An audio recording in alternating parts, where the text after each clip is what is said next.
For 730 days, my husband Marcus told me he was going to the gym every Tuesday afternoon. He lied. When the coroner handed me the key to safe deposit box 402, I thought I would find cash or maybe a love letter. Instead, I found a USB drive that turned my grieving into a war zone. If you think you know the people you sleep next to, think again. Before I tell you what was on that drive, hit that like button if you have ever discovered a secret that shattered your reality. My name is Keisha, and at 32, I was standing in the middle of my own living room still wearing the black veil from burying the love of my life just 2 hours prior. The scent of lilies and stale condolences still clung to my dress. I just wanted silence. I wanted to curl up on Marcus's favorite leather armchair, smell his cologne, and pretend the aneurysm hadn't stolen him from me. But silence is a luxury the greedy never afford the grieving. I walked into the sunken living room of our Chicago brownstone, a space I had meticulously designed with minimalist warmth, only to find it invaded. Tanisha, my sister-in-law, was sprawled across the cream velvet sofa with her heels still on. She was holding one of my Waterford crystal flutes, the specific ones Marcus and I had toasted with at our wedding reception in Napa Valley. She swirled the dark red liquid not with reverence but with boredom, watching the expensive vintage coat the glass. She took a sip and grimaced, letting out a loud, exaggerated sigh that echoed off the high ceilings. "This tastes like vinegar, Keisha. Did Marcus really keep this swill in the cellar? Or is this the best you could afford now that the breadwinner is gone?" She laughed, a sharp sound that grated against my raw nerves. I felt a physical blow to my chest. That bottle was a 2015 Cabernet Sauvignon that Marcus had been saving for our 5th anniversary next month. Tanisha was treating it like cheap gas station wine. I tightened my grip on my purse, trying to summon the composure Marcus always admired in me. I asked them to please respect the house and my need for rest. I told them the reception was over and guests had left hours ago. That was when my mother-in-law Bernice finally looked up from where she sat. She had taken residence in the high-backed wing chair near the fireplace, the one Marcus used to call his throne.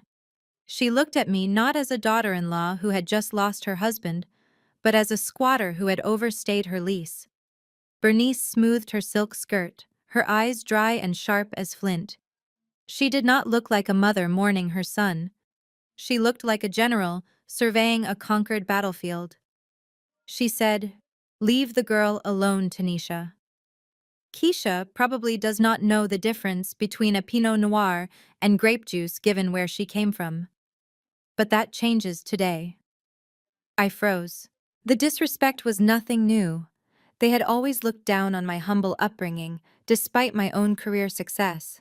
But doing this on the day of the funeral was a new level of cruelty. I asked them politely to leave my home. Bernice stood up slowly, walking over to the mantel to run a finger over the dust-free surface. She turned to me with a smile that didn't reach her eyes and delivered the first blow. "We are not going anywhere, Keisha. Someone responsible needs to oversee the assets now that my son is gone. We will be staying here until the probate settles to make sure nothing of value goes missing from the family estate." Before I could process Bernice's declaration of war, the heavy oak door connecting the kitchen to the garage swung open. The sound of heavy footsteps broke the tension, but what followed shattered my composure completely. Chad, Tanisha's husband, strolled into the kitchen. He was a man who always wore suits that were slightly too tight, trying to project a success his bank account never reflected. He was whistling a tune, casually tossing a set of keys in the air and catching them with a rhythmic clinking sound. My heart stopped. I knew that specific jingle. It was the heavy brass keychain with the leather fob that Marcus had custom-ordered for his 1968 Porsche 911. That car was not just a vehicle. It was Marcus's pride, a restoration project that had taken him 5 years of weekends to perfect. He treated that car better than he treated his own health. Chad saw me staring at his hand and didn't even flinch. He smiled, a tight, patronizing expression that didn't reach his eyes. "Hey, Keisha, just wanted to make sure the battery didn't die. These vintage engines are temperamental. You know how it is. If you don't run them, the seals dry out." I extended my hand palm up. I kept my voice steady, though my hands were trembling. Thank you for the concern, Chad, but you can put the keys back in the bowl. That car is not to be driven. It is part of the estate inventory now. Chad did not hand them over. Instead, he shoved his hands deep into the pockets of his beige chinos, effectively burying my husband's legacy along with his lint. Actually, that is exactly why I need to hold on to these. I was looking at the insurance policy, and since the primary driver is deceased, the premiums are going to skyrocket unless there is a designated driver on record with a clean history. I am just trying to save you some money, Keisha. I will keep it at our place for safekeeping, so no vandals get any ideas while the house is practically empty. I looked at Tanisha, expecting her to check her husband, but she was too busy inspecting her nails. Bernice, however, nodded in approval from the other room. Listen to Chad, Keisha. He knows about these things. He is in real estate. He understands liability. You should be thanking him for taking that burden off your hands. A woman living alone does not need a sports car. My blood was boiling beneath my skin. Chad was a failed real estate agent who hadn't sold a property in 2 years. I knew his license was suspended because I had seen the mail Marcus tried to hide from me to protect Tanisha's feelings. But they didn't know that I knew. They thought I was just the grieving widow, confused and overwhelmed. Chad patted his pocket, the metallic clink of the keys sounding like a jail cell locking. He walked past me to the fridge, opening it as if he paid the electric bill. Consider it handled, he said over his shoulder, grabbing a beer. I stood there realizing this wasn't just an intrusion, it was a hostile takeover. They weren't just here to mourn. They were here to strip the carcass clean before the body was even cold. And the worst part was, I had to let them think they were winning. For now. The sound of splintering wood tore through the hallway before I could even finish my thought.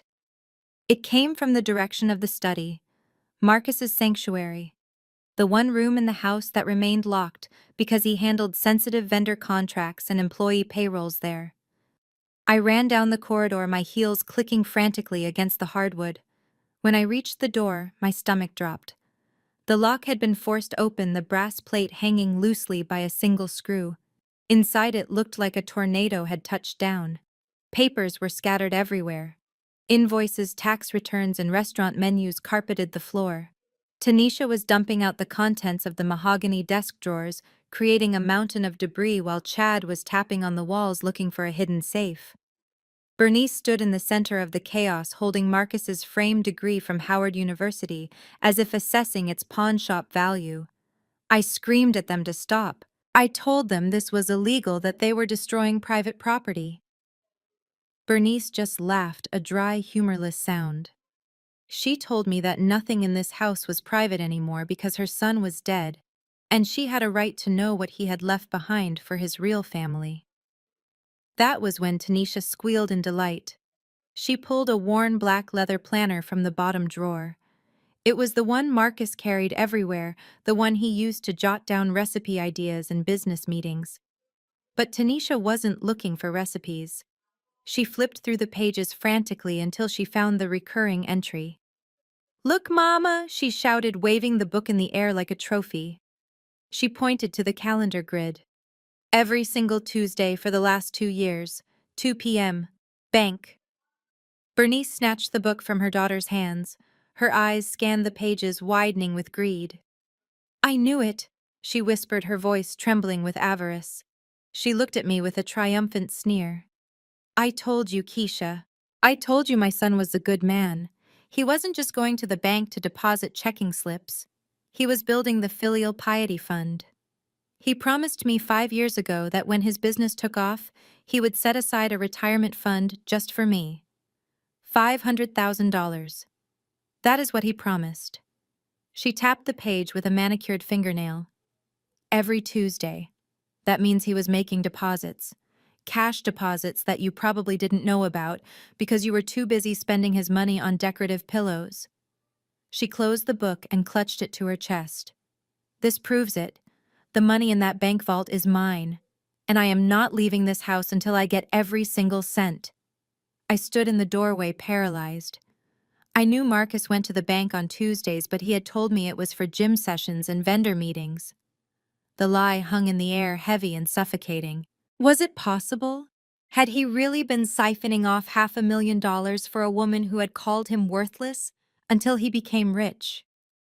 For the first time since he died, I didn't just feel grief. I felt the cold, sharp edge of betrayal. I volunteered to go to the grocery store, not because I wanted to serve them, but because I needed to breathe air that wasn't poisoned by their entitlement.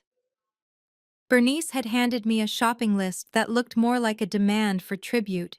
She wanted organic strawberries, imported sparkling water, and thick-cut ribeye steaks. Tanisha had added specific requests for gluten-free artisanal crackers and a brand of champagne that cost $80 a bottle.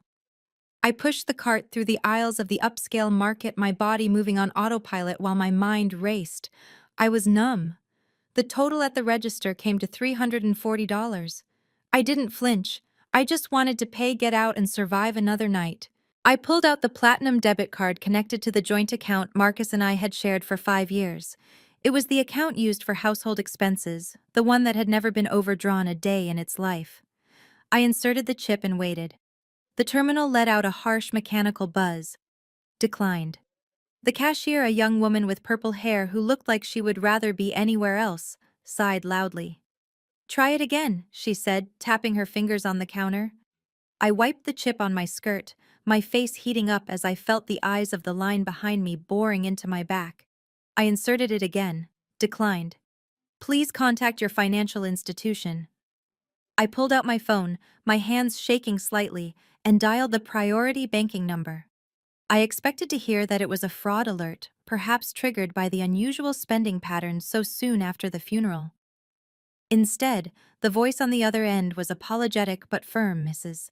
Jenkins, I am afraid that account has been frozen effective immediately. We received a certified notification of a probate dispute regarding the estate assets. A party named Bernice Jenkins submitted an affidavit claiming potential dissipation of funds. Until the executor is officially appointed by the court, all liquid assets are locked." I stared at the phone in disbelief. Bernice had not just invaded my home, she had called the bank while I was driving to the store. She had accused me of stealing my own husband's money before the dirt on his grave had even settled. She had cut off my lifeline. The cashier cleared her throat. "Ma'am, are you going to pay for this or not? People are waiting." I looked at the cart filled with the food that my tormentors were waiting to eat. I should have walked away. I should have left the cart there and let them starve. But I knew that would only give them more ammunition to call me unstable. I dug into my purse, pulling out the emergency cash envelope I kept for tipping housekeepers and valet drivers. I counted out crumpled $20 bills, fives, and even quarters. I paid for their feast with pocket change, humiliation burning in my throat with every coin I placed on the counter. I walked out to the parking lot, the heavy bags cutting into my fingers, realizing that Bernice wasn't just greedy, she was trying to starve me out. The aroma of rosemary and searing beef filled the kitchen, a cruel contrast to the gnawing emptiness in my stomach. I had spent 2 hours preparing the feast Bernice demanded, searing the ribeyes exactly to medium rare, just the way Marcus used to like them, even though he was no longer here to eat them. My feet ached from standing in the heels I hadn't taken off since the cemetery, but I focused on the rhythm of the knife chopping vegetables. It was the only thing keeping me grounded. When everything was ready, I arranged the meat on the good china, the heavy porcelain platters that were usually reserved for Thanksgiving. I carried the heavy tray into the dining room, expecting to finally sit down and rest. The conversation at the table stopped abruptly the moment I crossed the threshold. Tanisha was already seated at the head of the table, my spot pouring herself another glass of the $80 champagne. Chad was tucking a napkin into his collar, like a cartoon villain preparing to feast. I placed the platter in the center of the table and moved to pull out the empty chair at the far end, the one usually reserved for guests. Bernice cleared her throat, a sharp sound that echoed in the high-ceilinged room. "Actually, Keisha," she said, her voice dripping with faux politeness, "we need to discuss sensitive family legal matters regarding the estate distribution. It would be inappropriate for you to be present since you are technically the opposing party in the probate filing." I stood there, my hand gripping the back of the chair until my knuckles turned white. "You want me to eat in the kitchen?" I asked, my voice flat. Bernice didn't even look at me. She picked up the serving fork and stabbed a steak. We just want to protect your privacy, Keisha.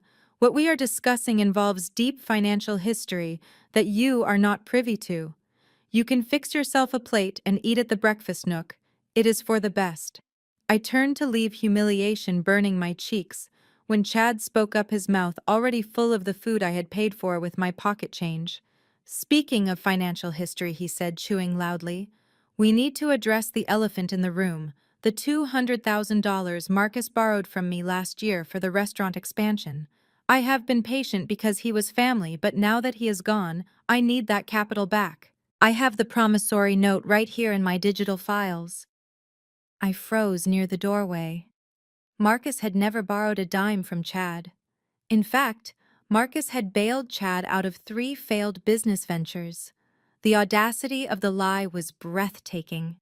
Chad was trying to establish a debt against the estate to drain whatever cash was left. I wanted to scream, to call him a liar, to throw the rest of the dinner into the trash, but I caught Bernice's eye. She was watching me, waiting for me to explode so she could call me unstable. I swallowed the rage, tasting bile. I will let the lawyers handle any claims, Chad, I said quietly. Bernice waved a hand at me dismissively. We will handle the finances. Just make sure the pots are scrubbed and the kitchen is spotless before you go to bed. We do not want roaches in this house. Now close the door, we have business to discuss. I scrubbed the grease from the steak knives until my knuckles were raw, the sound of running water, the only thing drowning out the laughter from the dining room. I had just dried the last platter when a heavy thud shook the ceiling above me. It sounded like furniture was being overturned. I dropped the towel and ran up the spiral staircase, my heart pounding against my ribs, fearing that perhaps Bernice had collapsed or Chad had broken something in a drunken stupor. But when I reached the second-floor landing, the scene before me was not an accident. It was an eviction. The hallway, usually a pristine gallery of Marcus's black-and-white photography, was now a landfill of my personal belongings. My clothes were everywhere. The emerald silk gown I wore to the formidable winter gala lay crumpled in a heap. My cashmere sweaters, the ones Marcus had bought me in Paris, were scattered across the floor like dirty rags. Standing in the doorway of the master bedroom was Tanisha. She had her arms full of my blazers and skirts, and the moment she saw me, she didn't freeze or apologize. She simply tossed the bundle into the corridor, watching as a pearl button on my favorite jacket snapped off and rolled across the hardwood floor. I asked her what she thought she was doing, my voice trembling, not with fear, but with a rage so hot it felt cold. Tanisha dusted her hands off as if touching my wardrobe had contaminated her. She walked past me, kicking a pair of my running shoes out of her path. I am making space, she said casually, as if she were discussing the weather. I need a dedicated studio for my brand. The lighting in the guest room is trash, and the master suite has the best acoustics for my live streams. My followers expect a certain level of luxury, Keisha. I can't be filming with your bargain bin aesthetics in the background. I stepped forward, blocking her path to the stairs. That is my room, Tanisha. That is the bed I shared with your brother. You cannot just throw my life into the hallway because you want to play influencer. Tanisha laughed, a sharp, cruel sound that echoed in the open space. She stepped into my personal space, smelling of the expensive perfume she had likely stolen from my vanity. Wake up, Keisha. Look around you. This house features wainscoting and marble floors. It breathes old money and legacy. You scream rent-controlled apartment. You never fit the aesthetic of this family. Marcus just liked playing savior to the poor girl from the South Side, but the charity case is closed now. She leaned in closer, her voice dropping to a conspiratorial whisper. You are damaging the brand just by being here. I am doing you a favor. Start looking for a rental tomorrow. Something in your budget. Maybe a studio apartment near the bus line. Because once the probate clears next month, I am turning this entire floor into my headquarters, and I don't want you lurking in the background ruining my shot. She turned her back on me, walking into the master bedroom and slamming the door in my face. The click of the lock was final. I stood alone in the hallway, surrounded by the scattered remnants of my marriage, realizing that to them, I was just another piece of trash to be swept away. But as I looked down at my clothes, I didn't feel the urge to cry. I felt the urge to destroy. I stepped over my silk gown, leaving it on the floor, and walked straight to the guest room at the end of the hall. I locked the door, not to keep them out, but to keep myself focused on what I had to do next. The click of the deadbolt was the most satisfying sound I had heard all day.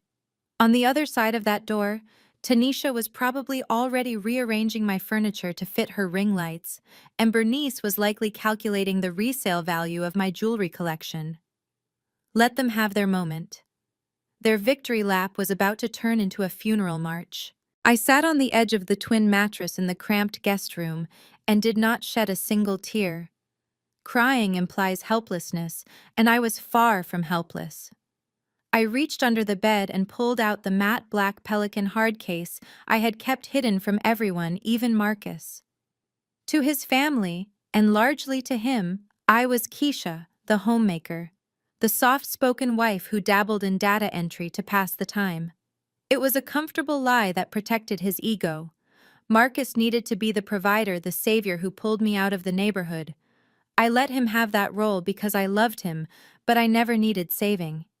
I dragged the heavy case onto the desk and popped the latches. Inside sat a custom-built dual-screen workstation that cost more than Tanisha's entire wardrobe. I powered it up, the cooling fans humming with a low, aggressive whir. This was not a machine for browsing social media or shopping online. This was a weapon. I placed my thumb on the biometric scanner. A green light flashed and the screen didn't open to a desktop with cute wallpapers. It flooded with cascading lines of code, secure server proxies, and financial tracking software. Welcome back, Ghost. That was my handle in the industry. For the past decade, I hadn't just been typing numbers into spreadsheets. I was a high-level forensic accountant hired by divorce attorneys and federal agencies to find money that powerful people tried very hard to hide. I tracked embezzlement, money laundering, and offshore shell companies for a living. Bernice thought she was bullying a naive widow who didn't understand how probate worked. She had no idea she had just declared war on a woman who could trace a digital dime across 3 continents in under 10 minutes. I cracked my knuckles and opened a new investigation file. I labeled it simply the Tuesday Protocol. If Marcus was hiding money, or if he was being blackmailed, or if he was really just a mama's boy building a nest egg for that witch downstairs, I would know before the sun came up. I typed in Marcus's social security number and bypassed the standard banking login screens using a backdoor algorithm I had developed for auditing purposes. The screen flickered as it began to pull metadata from every financial institution in the state. They wanted to freeze my accounts. Fine. I was about to set their entire world on fire with the truth. I hit enter and watched the data stream begin. It was time to go to work. The blue glow of the dual monitors cut through the darkness of the guest room, illuminating the walls with scrolling lines of code. I cracked my knuckles, a nervous habit from my days as a junior analyst, and focused on the task at hand. Accessing Marcus's private cloud account felt like a violation. We had built our marriage on trust, never demanding passcodes or tracking each other's phones. But that trust had died the moment his family turned my grief into a salvage operation. I wasn't just a snooping wife anymore. I was a forensic investigator entering a crime scene, and the victim was the truth. I bypassed the standard 2-factor authentication using a recovery protocol I had installed on our network years ago for emergencies. The system hesitated for a microsecond before the words "access granted" flashed in green. I didn't waste time reading his texts or emails. People lie in texts. They curate their emails. But metadata never lies. I pulled up the raw GPS telemetry from his phone for the past 24 months and applied a filter. Tuesdays, 1400 hours to 1600 hours. The screen populated instantly with a cluster of red pins forming a dense, undeniable heat map over the downtown financial district. My breath hitched. Tanisha was right about the consistency, but she was dead wrong about the destination. Marcus wasn't going to the local credit union branch where Bernice banked. He wasn't even going to the commercial bank that handled our restaurant payroll. I zoomed in on the map, the satellite view revealing the specific building where my husband had spent the last 2 years of his life. The pins dropped precisely on the Meridian Citadel. It was a black glass fortress that housed the private wealth management division of the Sovereign International Bank. This wasn't a place for checking accounts or holiday funds. This was the vault where old money slept. You didn't just walk into the Meridian. You needed a liquid net worth of $10 million just to get an appointment, and you needed retinal clearance just to call the elevator to the sub-basement. I stared at the screen, my mind reeling. Marcus ran a successful soul food chain, but we were comfortable, not ultra-wealthy. We drove nice cars, but we didn't have $10 million sitting liquid. Unless we did. A cold chill ran down my spine. If Marcus had access to the Meridian vaults, he was either hiding a fortune that I knew nothing about, or he was moving money for someone who did. I cross-referenced the duration of his visits. 45 minutes. Every single time. That was too short for a portfolio review with a wealth manager, but it was the exact amount of time required to clear security access, a safe deposit box, and leave. I looked at the red dots, realizing they weren't just locations. They were a breadcrumb trail to a secret life. Marcus wasn't visiting his mother. He was visiting a fortune, or perhaps a liability so dangerous it required military-grade security. I saved the map to my encrypted drive. Step 1 was complete. I knew the where. Now I had to figure out the why before Chad and Bernice realized they were fighting over crumbs while the whole cake was locked away in a steel box downtown. I minimized the map of the financial district. The mystery of why Marcus visited the vault was a puzzle I would solve later. Right now, I had a more immediate threat sleeping down the hall. Chad had walked into my home acting like a real estate mogul, demanding keys to a vintage Porsche, and claiming my husband owed him a fortune. I opened a new browser tab and accessed the National Civil and Criminal Records database. I typed in his full legal name, Chadwick Miller, and hit search. I expected to find maybe a speeding ticket or a maxed-out credit card. What I found was a digital crime scene. The screen populated with so many red flags it looked like a bloodbath. Chad was not a developer. He was a professional defendant. My eyes scanned the summary of judgments against him. 3 separate lawsuits for breach of contract in the last 18 months. He had taken deposits from elderly clients for home renovations he never started and then ghosted them. But the civil suits were just the tip of the iceberg. I pulled his credit report using a backdoor lender verification tool. His score was an abysmal 420. He wasn't just broke, he was underwater. I scrolled down to his recent transaction history, which was riddled with cash advances from predatory payday lenders. Then I saw the pattern that explained everything. Transfers to offshore accounts in Curaçao and Antigua. These weren't investments. They were payments to online sports betting sites. Chad wasn't investing in real estate. He was gambling away his mortgage. I did the math in my head. Between the lawsuits and the bookies, Chad was in the hole for over $150,000. The promissory note he had waved at dinner claiming Marcus owed him money wasn't an asset. It was a fabrication born of desperation. He didn't need that money to expand a business. He needed it to keep his kneecaps intact. A chill went down my spine as I realized the gravity of the situation. I wasn't dealing with a greedy brother-in-law who wanted a free ride. I was dealing with a drowning man who would pull everyone down with him just to get a breath of air. I looked at the timestamps on the most recent debt collection notices. They were dated 3 days ago. Final notice. Immediate payment required. Chad was out of time. That explained his aggression. That explained why he tried to take the Porsche immediately. He needed quick cash to pay off a loan shark or settle a judgment before he went to jail. I sat back in my chair, the glow of the monitor illuminating the danger I was in. A greedy man is annoying, but a desperate man is dangerous. and Chad was desperate enough to do anything. I saved the entire dossier to a secure folder labeled Leverage. If he tried to extort me again, I wouldn't just say no. I would hand him a printout of his own destruction. The sanctuary of my home had been transformed into a theater of cruelty. Bernice had summoned the prayer circle from Grace Tabernacle ostensibly to pray for the soul of her departed son, but in reality to hold a public tribunal where I was the silent defendant. The living room was filled with women in oversized hats and judgmental stares clutching leather-bound Bibles like weapons. I was reduced to the help moving silently across the Persian rug with a silver tea service tray that weighed heavily in my hands, both physically and metaphorically. As I poured Earl Grey into delicate china cups, the conversation did not pause. In fact, it grew louder, ensuring I heard every syllable of my own assassination.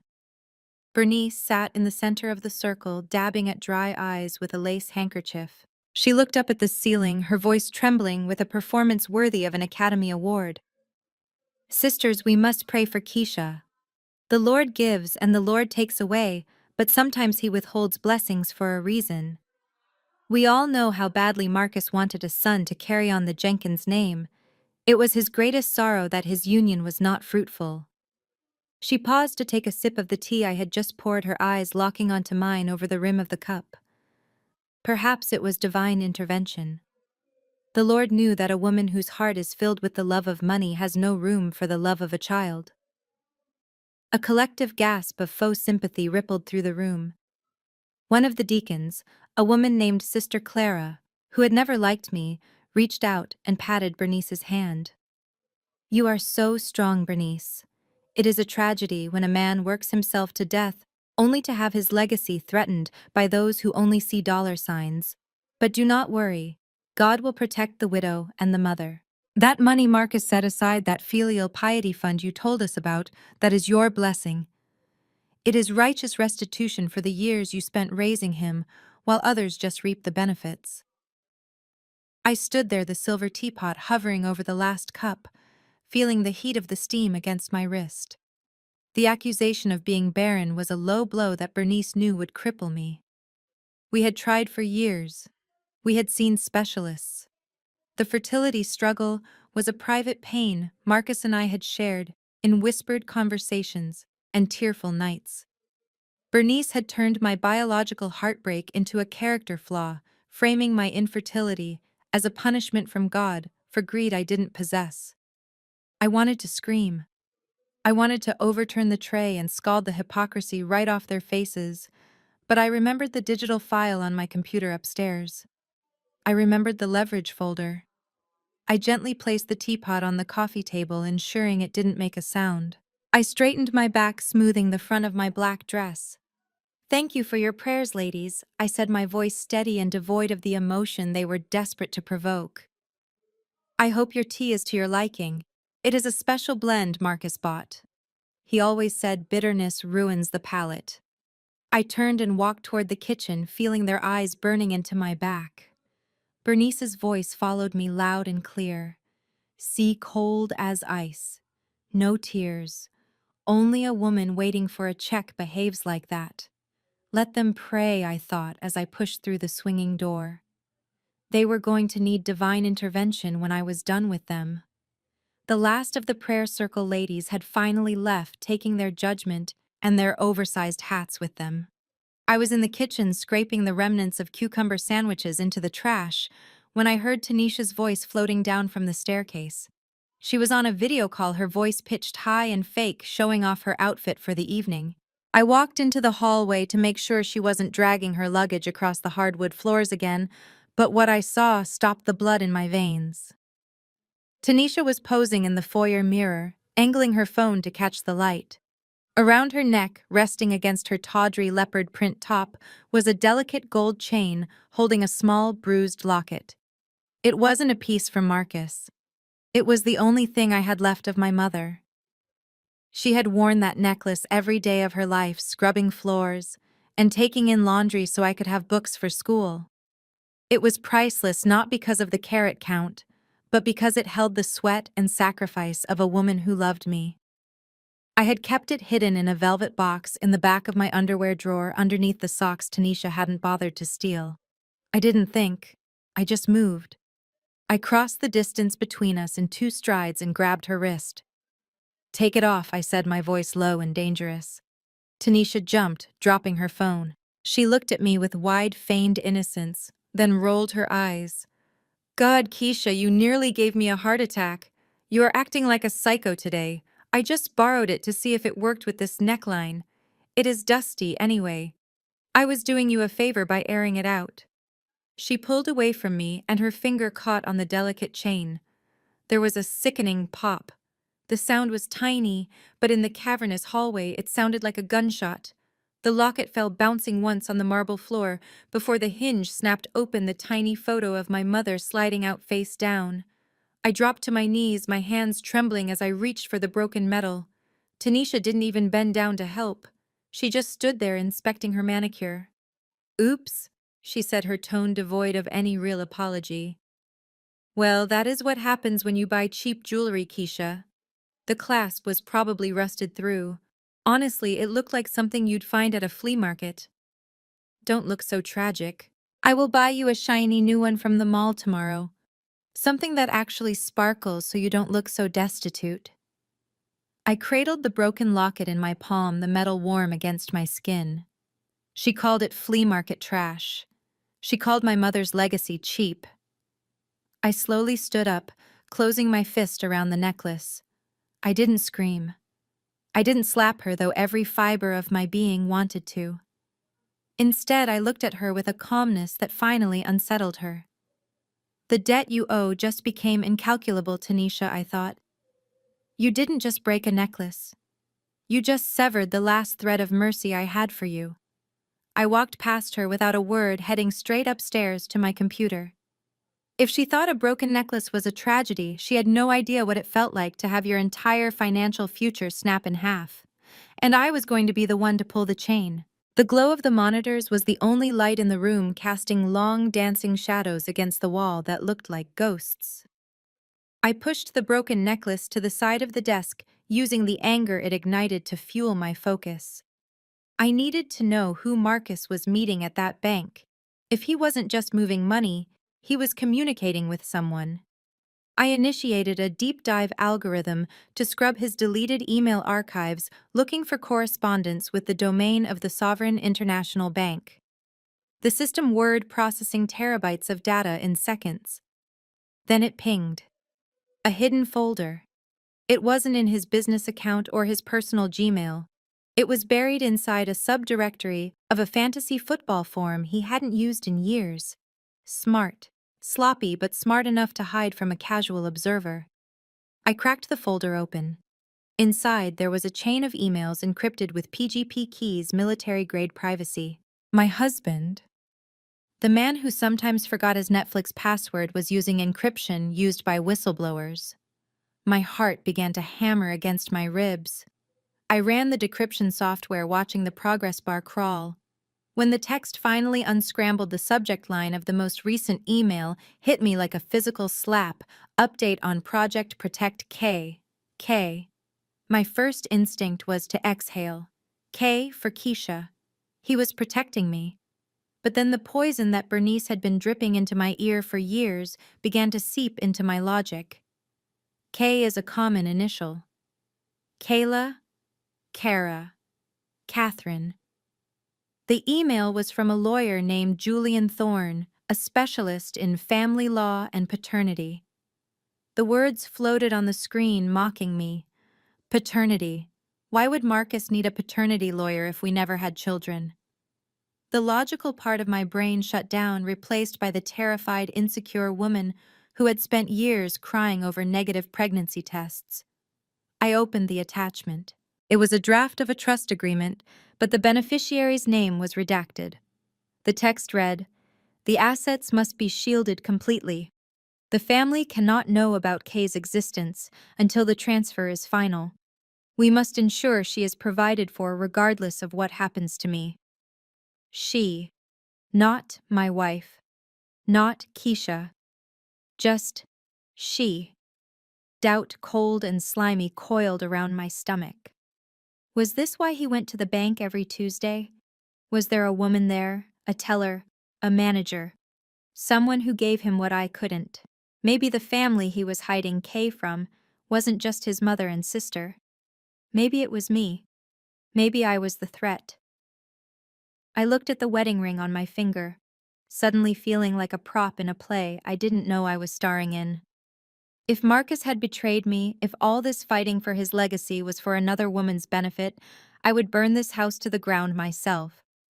I needed to know who Kay was, and I needed to know before I walked into that bank and handed over the keys to a kingdom that might belong to a mistress. I stared at the encrypted email on my screen, the name Kay, burning a hole in my composure when the heavy oak door creaked open behind me.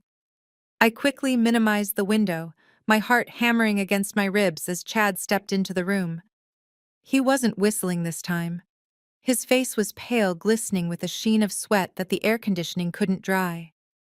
He held a manila envelope in his hand, tapping it rhythmically against his thigh. He didn't look like the arrogant intruder from the garage anymore. He looked like a cornered animal preparing to bite. Chad walked over to the desk and tossed the envelope onto the keyboard, covering my hands. "I thought you should see this before the lawyers get involved," he said, his voice dropping to a faux whisper of concern. "I found it in Marcus's glove compartment when I moved the car. I didn't want to show Tanisha or Bernice. It would kill them to know their golden boy wasn't so perfect." I opened the envelope with trembling fingers, pulling out a glossy 8x10 photograph. It was a picture of Marcus walking out of a boutique hotel, his arm around the waist of a tall, elegant woman with her back to the camera. They looked intimate. They looked like a couple. For a second, the world tilted on its axis. The doubt from the email flared up, choking me. But then my forensic training kicked in. I blinked, forcing my brain to switch from heartbroken wife to cold analyst. I looked closer. The lighting was wrong. The shadow cast by Marcus fell to the left, consistent with the afternoon sun, but the woman's shadow was almost non-existent, pooling directly beneath her feet as if she were standing under noon light. And the pixelation around his hand on her waist was jagged, a telltale sign of a hurried digital overlay. It was a fake. A sloppy, desperate fabrication created by someone who needed leverage fast. Chad leaned in, smelling of stale beer and desperation. "I know it hurts, Keisha, but think about his legacy. If this gets out, if the church finds out, his reputation is ruined. The business will tank. No one buys ribs from a cheater in this town. But I can make this go away. I can burn this photo and the negatives. All I need is your signature on the transfer deed for the restaurant. Just sign it over to me for management purposes. You keep the house, I take the business headache, and Marcus stays a saint." He placed a pen on top of the photo. It was a shakedown, plain and simple. He was banking on my grief making me blind. He thought I was a fragile widow who would pay any price to protect a memory. He didn't know he was trying to con a woman who spotted forged signatures for a living. I looked up at him, letting my eyes fill with tears I didn't feel. "You would do that for him, Chad?" I asked, my voice trembling. He nodded eagerly. "For family, Keisha. Anything for family." I looked back at the photo. I wasn't going to sign. But I needed him to think I was breaking. I needed him to think he had won just for a few more hours. I pushed the photo back into the envelope. "Give me until tomorrow," I whispered. "I need to say goodbye to him properly before I sign him away." Chad smiled, snatching the envelope back. "Tomorrow, Keisha. Don't make me release this to the tabloids." He walked out, leaving me alone with the realization that my husband's family wasn't just cruel. They were criminals. I stared at the closed door where Chad had just exited, my hands gripping the edge of the desk until my knuckles turned white. He thought the fake photo was his ace in the hole, but he had underestimated my resolve. I was prepared to fight him on the fraud. I was prepared to fight Bernice on the estate, but I was not prepared for how low they were willing to sink. A high-pitched, desperate yowl pierced the silence of the house. It wasn't human. It was Luna. Luna was a rescue cat Marcus had brought home during a blizzard 3 years ago. She was skittish, terrified of loud noises, and strictly an indoor cat. To me, she was the last living thing in this house that didn't look at me with calculation or malice. I scrambled out of the chair and ran into the hallway following the sound of her distress. It was coming from the back of the house. I sprinted down the stairs, skipping steps, fear clutching my throat tighter than any threat Chad could have uttered. I burst through the French doors leading to the stone patio. The midday sun was blazing, a rare heat wave for this time of year, turning the concrete into a frying pan. Sitting in the middle of the patio, fully exposed to the relentless glare of the sun, was a small rusted dog crate. Inside, Luna was panting heavily, her small body pressed against the wire mesh, eyes wide with terror. Sitting in the shade of the pergola just 10 feet away were Bernice and Tanisha. They were drinking iced tea, looking cool and comfortable, completely ignoring the suffering animal in front of them. I ran to the crate, my fingers fumbling with the latch. It was padlocked. I spun around, screaming at them to give me the key. Bernice didn't even flinch. She stirred her tea slowly, the clinking of the ice cubes the only sound besides Luna's labored breathing. "Animals carry diseases," Keisha Bernice said calmly. "I do not want that beast shedding on my furniture. Besides, she looks like she enjoys the fresh air." I grabbed the heavy iron poker from the outdoor fire pit and smashed it against the padlock, but it wouldn't budge. Luna let out a weak cry, her tongue lolling out. She was overheating. Tanisha laughed, scrolling on her phone. "Don't be dramatic. It is just a cat. But you know accidents happen. Sometimes the latch breaks. Sometimes the gate to the alley gets left open. If she got out, she probably wouldn't last an hour with the coyotes in the ravine." Chad stepped out onto the patio, holding the transfer documents and a pen. He walked over to the crate and dangled a small silver key in front of my face. "It is a tragedy, really," he said, his voice dripping with faux sympathy. "But we can bring her inside right now. Into the air conditioning. Into safety. All you have to do is sign the paper, Keisha. Just acknowledge that I am the interim manager of the restaurant." I looked at Luna. Her breathing was getting shallow. I looked at Chad's smug face, at Bernice's cold indifference. They weren't just thieves, they were monsters. If I refused, they would watch her die just to teach me a lesson.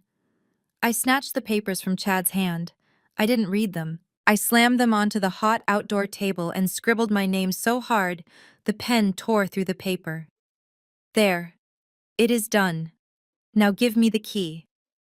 Chad tossed the key into the grass, forcing me to hunt for it on my hands and knees. I found it, unlocked the crate, and pulled Luna into my arms. She was hot to the touch, limp and terrified. I rushed her inside, tears finally streaming down my face. I had given them what they wanted. But as I held my cat under the cool water of the kitchen sink, I made a vow. They had forced my hand today, but they had also removed the last shred of my humanity. I was done playing defense. Tuesday was coming, and I was going to destroy them. I wrapped Luna in a dry towel and placed her in the safety of my walk-in closet with food, water, and a fresh litter box. My hands were no longer shaking. The terror I had felt on the patio watching my pet gasp for air had calcified into a cold, hard resolve. I walked back to my desk, bypassing the pile of forged documents Chad had forced me to sign. Those papers were meaningless. They were based on coercion and fraud, and in my line of work, that made them nothing more than confetti. I pulled up Marcus's call log on the screen again. There was one number that appeared every Tuesday morning at 9 sharp, exactly 5 hours before his visit to the bank. It wasn't saved in his contacts under a name. It was just 10 digits. I picked up my burner phone, a tool of my trade I kept for sensitive investigations, and dialed the number. I expected a receptionist or a voicemail. Instead, on the third ring, a man's voice answered. He didn't say hello. He didn't ask who was calling. He simply said, "Mrs. Jenkins, I wondered how long it would take you to find this number." The voice was deep, authoritative, and terrifyingly calm. It belonged to Julian Thorne, the name I had seen on the encrypted email. I asked him who he was and what business he had with my husband. Thorne didn't deflect. He said, "I am the architect of the safety net Marcus built for you. We have been monitoring the situation since the funeral. We are aware of the probate filing Bernice submitted. We are aware of the temporary freeze on your accounts. It was all anticipated. My grip on the phone tightened. Anticipated. My husband had planned for his own mother to try and starve me out. Thorne corrected me gently. Not planned, Mrs. Jenkins. Predicted. Marcus knew exactly who they were. That is why we created the Tuesday protocol. I asked him what I needed to do. His instructions were precise. Do not fight them on the small things. Let them think they have won. Let them believe the house and the business are within their grasp. But on Tuesday at 2 in the afternoon, you must be at the Sovereign International Bank. Bring the key to box 402, bring the death certificate, and bring them. I hesitated. You want me to bring Bernice? And Chad Thorne's voice dropped an octave, sounding almost like a judge delivering a verdict. Yes. The trust stipulations require all potential claimants to be present for the unveiling. It is not just a reading of a will, Keisha. It is an execution of justice. They need to see it to believe it. He hung up before I could ask another question. The line went dead, leaving me in the silence of my hijacked home. I looked at the calendar. Tuesday was 48 hours away. I had to survive 2 more days of their torment. I had to play the defeated widow. I had to let Tanisha paint over my walls and let Chad drive my husband's car. But as I set the phone down, a smile touched my lips for the first time in days. They thought they were circling a wounded gazelle. They had no idea they were walking directly into the lion's den.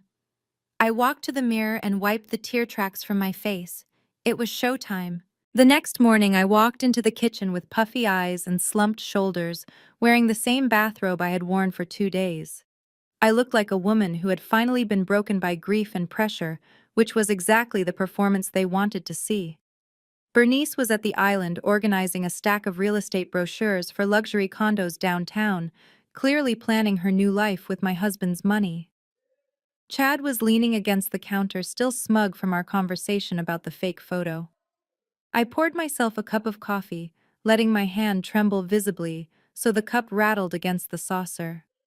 I cleared my throat, making my voice sound thin and brittle. You win, I whispered, staring down at the black liquid. I cannot fight you anymore. The house, the restaurant, the accounts. Take it all. I just want this to be over. I want to mourn my husband without being threatened in my own home. The reaction was immediate.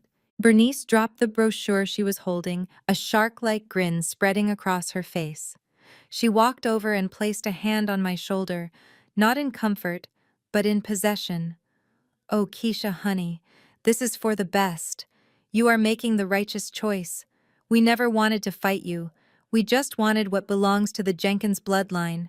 You are young. You can start over somewhere simpler. Chad pushed a pen toward me across the granite countertop, eager to seal the deal right then and there. Just sign the transfer deed now and we can call off the lawyers. But I shook my head, pulling the robe tighter around me. No, not today. I need to do this properly. Marcus wanted us all to go to the bank on Tuesday. I will sign everything immediately after we leave the vault. Consider it my final act of respect for his wishes. After that, I will pack my bags and go. Tanisha, who had just walked in scrolling on her phone, looked up with a sneer. Why wait? Just sign it and get out.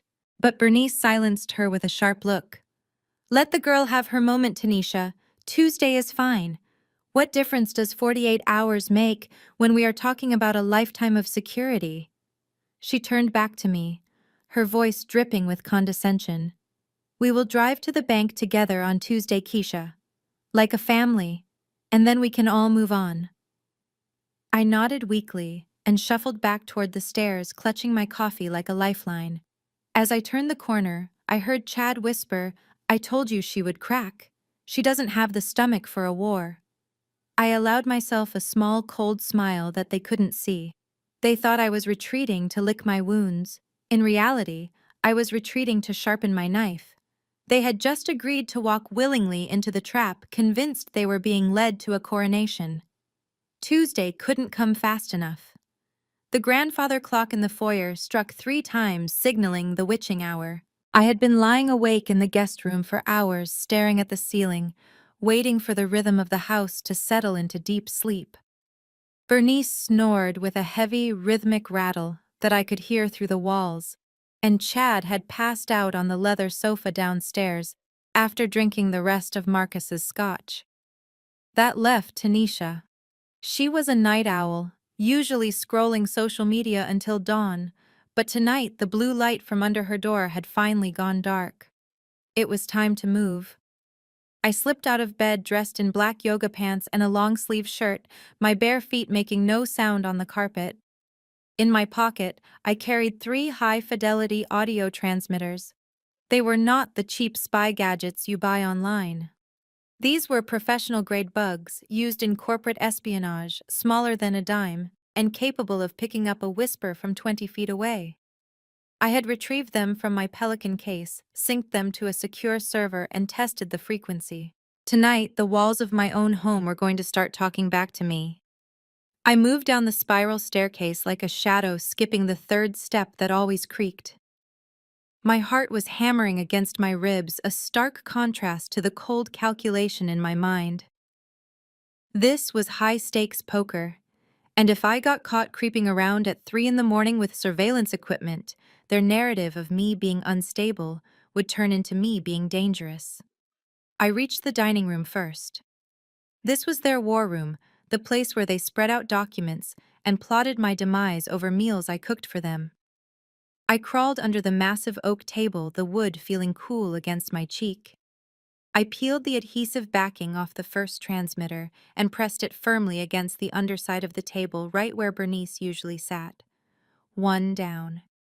I moved to the living room, aiming for the underside of the coffee table near the fireplace where Chad liked to hold court. I was just reaching out to plant the second device when the kitchen light flooded the hallway. I froze. The sudden brightness was blinding. Footsteps slapped against the tile floor, lazy and shuffling. It was Tanisha. I scrambled backward, rolling my body behind the large wingback armchair, just as she walked into the living room. I pressed my hand over my mouth, my lungs burning with the need to exhale. Tanisha wasn't just getting water, she was wandering. She walked right past the chair where I was hiding, so close I could smell the stale wine on her breath. She stopped at the coffee table right where I needed to be. "Where is the remote?" she mumbled, her voice thick with sleep. She kicked at the rug, her foot landing inches from my hand. I squeezed my eyes shut, praying she wouldn't look down. If she saw me curled up in a ball behind the chair in the middle of the night, there was no lie in the world that could explain it. She groaned, gave up on the remote, and turned back toward the kitchen. The moment the fridge door opened, masking the sound of my movement, I lunged forward. I stuck the device under the coffee table and rolled back into the shadows, just as the fridge door slammed shut. Tanisha walked back past me, a bottle of water in hand, and trudged up the stairs. I waited 10 full minutes in the dark, shaking from the adrenaline, before I planted the final bug in the hallway. The trap was set. Now I just had to wait for the prey to speak. The guest room was pitch black, save for the single red LED on my audio receiver, which blinked in rhythm with the raucous laughter exploding in my headphones. Downstairs, my husband's family was throwing a victory party on his grave. Through the high-fidelity transmitters I had planted hours earlier, the sounds of their celebration were crystal clear. I could hear the wet pop of a cork being pulled from a bottle of vintage Dom Perignon, another treasure from Marcus's cellar that they had no right to touch. I sat motionless in the ergonomic chair, my eyes closed, letting their greed wash over me like a toxic wave. I was not just listening. I was recording. Every clink of a glass and every slur of a word was being digitized and stored on 3 separate cloud servers. Chad's voice boomed through the left earpiece, thick with alcohol and arrogance. "I told you she would fold. You saw her face yesterday. She looked like a kicked puppy. Women like Keisha always talk big until you show them a little muscle." He laughed, a wet, ugly sound. "I bet she is upstairs right now, packing her polyester suits into cardboard boxes." I tightened my grip on the armrest but remained silent. Let him think it was his intimidation tactics that broke me. His delusion was my camouflage. Tanisha chimed in, her voice shrill with excitement. I am calling the contractors tomorrow morning. I want this dark wood paneling gone immediately. We are going to paint everything white and gold. Real marble floors in the entryway, too. None of this rustic charm nonsense Marcus liked. We are going to make this place look like a palace. She paused, the sound of chewing audible in my ear. And I am taking the master suite. Obviously. I need the walk-in closet for my inventory. Mom, you can take the guest wing. It is quieter there. Bernice hummed in agreement, the sound vibrating in my skull. I do not care which room I get as long as that girl is gone. It feels like the air is finally clearing up in here. You know, I always hated how she looked at us. Like she was better than us just because she had a degree and a job. Well, look who is sitting at the head of the table now. She tapped a glass with a spoon, demanding attention. A toast. To the Jenkins family. To taking back what belongs to us. And to Marcus for finally being useful to his mother, even if he had to die to do it. The cruelty of her toast sucked the air out of my lungs. She wasn't grateful for his life. She was grateful for his death. I opened my eyes and looked at the waveform on my computer screen, the spikes of their laughter jagged and sharp. They were eating food paid for with my credit, drinking wine, bought with my husband's labor, and planning a future funded by a theft they hadn't yet committed. I reached out and adjusted the volume knob, not to turn it down, but to turn it up. I wanted to hear every single word. I wanted to burn their voices into my memory so that when I destroyed them tomorrow, I wouldn't feel a single ounce of mercy. Enjoy the lobster, Bernice. It is the last expensive meal you will ever eat. The silence in my headphones was heavy, broken only by the sound of ice cubes rattling in a glass. Downstairs, the celebration had shifted from raucous to conspiratorial. I watched the audio waveform on my monitor settle into a lower, more rhythmic pattern. Bernice was holding court, and the alcohol had loosened her tongue enough to let the truth slip out. I pressed the headset tighter against my ears, needing to catch every syllable of the venom she was about to spill. You know, Chad, Bernice's voice crackled through the transmitter, slightly slurred, but terrifyingly lucid. People think I hated Keisha because she was poor. That is not it. I have known plenty of poor girls who know their place. I hated her because she is too smart. She thinks. She calculates. I watched her read that prenup 5 years ago. She didn't just sign it like a love-struck fool.